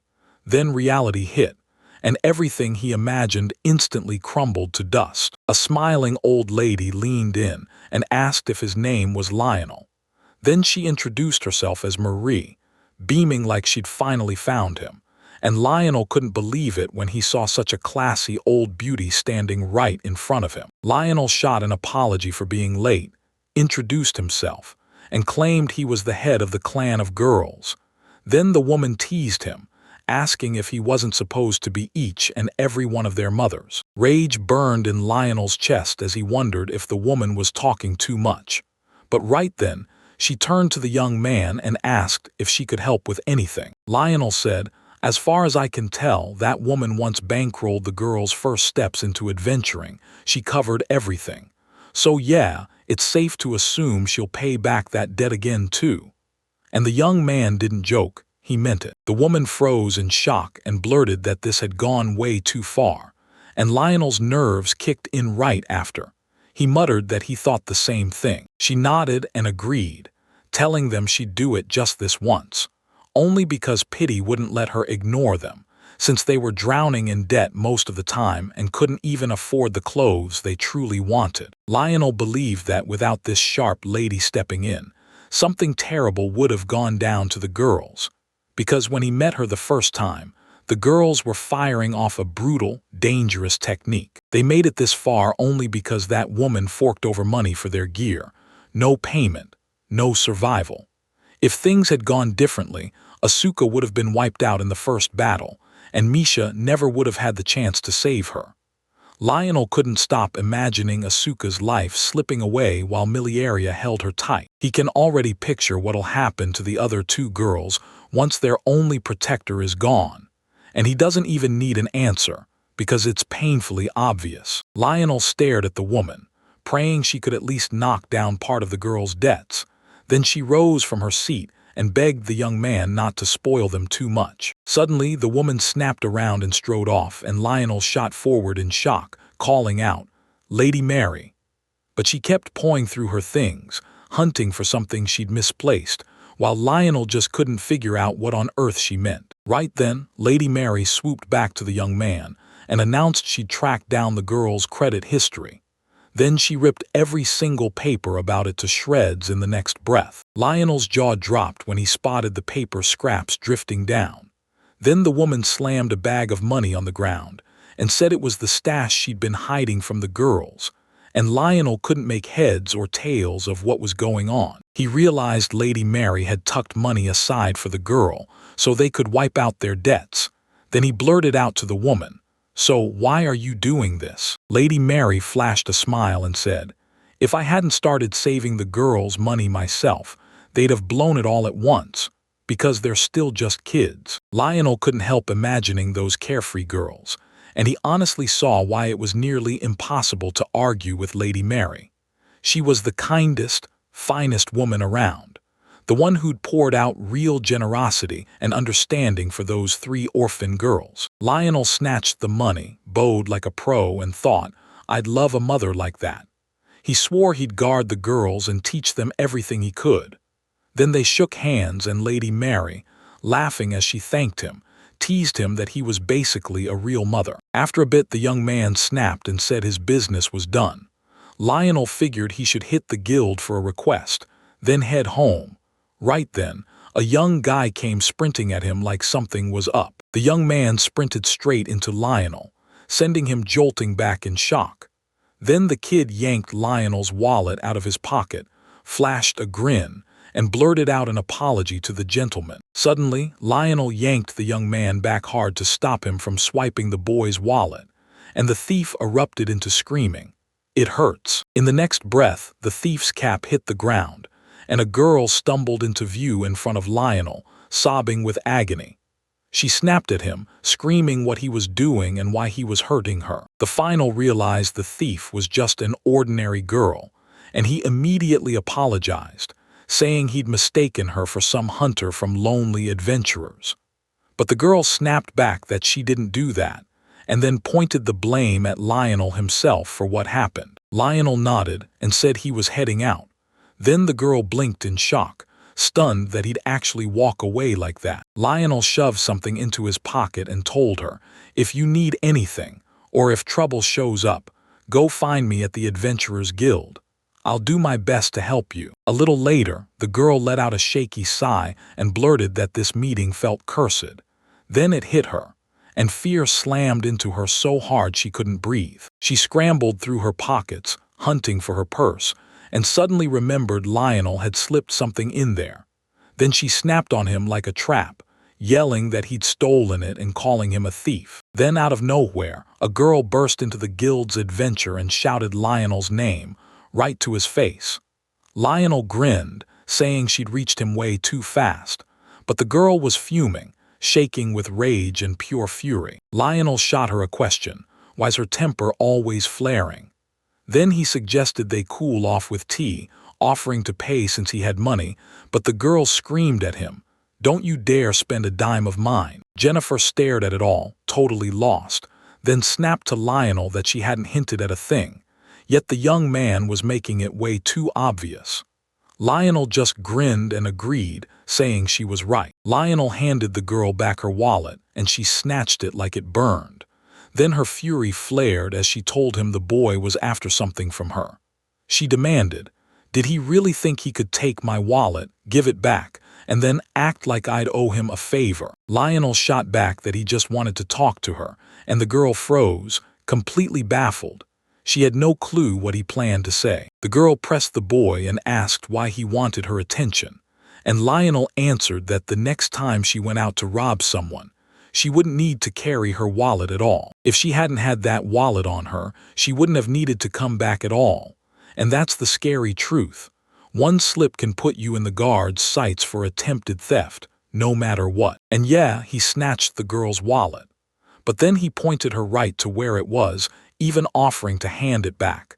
And the moment he's standing here, it means she already knows his name, knows exactly who he is, and knows enough to be talking to him. The girl answered his question and told him straight up, Lionel is one of the clan's leaders, built by 2 orphan kids, and he climbed them to the very top in just 10 wild years, thanks to his sharp strategist mind. Jennifer burst out laughing and told her that trying to charm Lionel with pretty words wouldn't land her in any good position at all, and Lionel just stood there flustered, thinking this praise was way more than he deserved. The girl kept talking about the Golden Thread clan, and the moment Lionel heard those words, his focus snapped straight to her. Then the girl blurted the Golden Thread clan again, before snapping back and blaming Lionel from the Hope clan. Then she rushed to apologize for that whole incident and admitted she was with the Magrad Thieves Guild. Lionel couldn't stop thinking about the Thieves Guild. Officially it didn't exist, but everyone knew it was banned, and somehow the authorities kept pretending not to notice, calling it a necessary evil. They snatch up helpless orphans and mold them into pickpockets and prostitutes, so crime doesn't explode out of control. It's brutal, yeah, but for them, it beats dying slow out in the open, and somehow they still manage to stay alive even with that fate hanging over them. Right now, they're saving more lives than the aristocrats who have been handed the same job. He clocked it instantly. She was one of the guild's thieves. Then she turned to him and blurted that she needed Lionel's help right then. Suddenly the girl demanded the boy prove he could beat him, while Luke, the new leader of their thief clan, stood there like a storm waiting to break. Lionel's jaw dropped in shock, and fear clawed up his chest at what she just asked.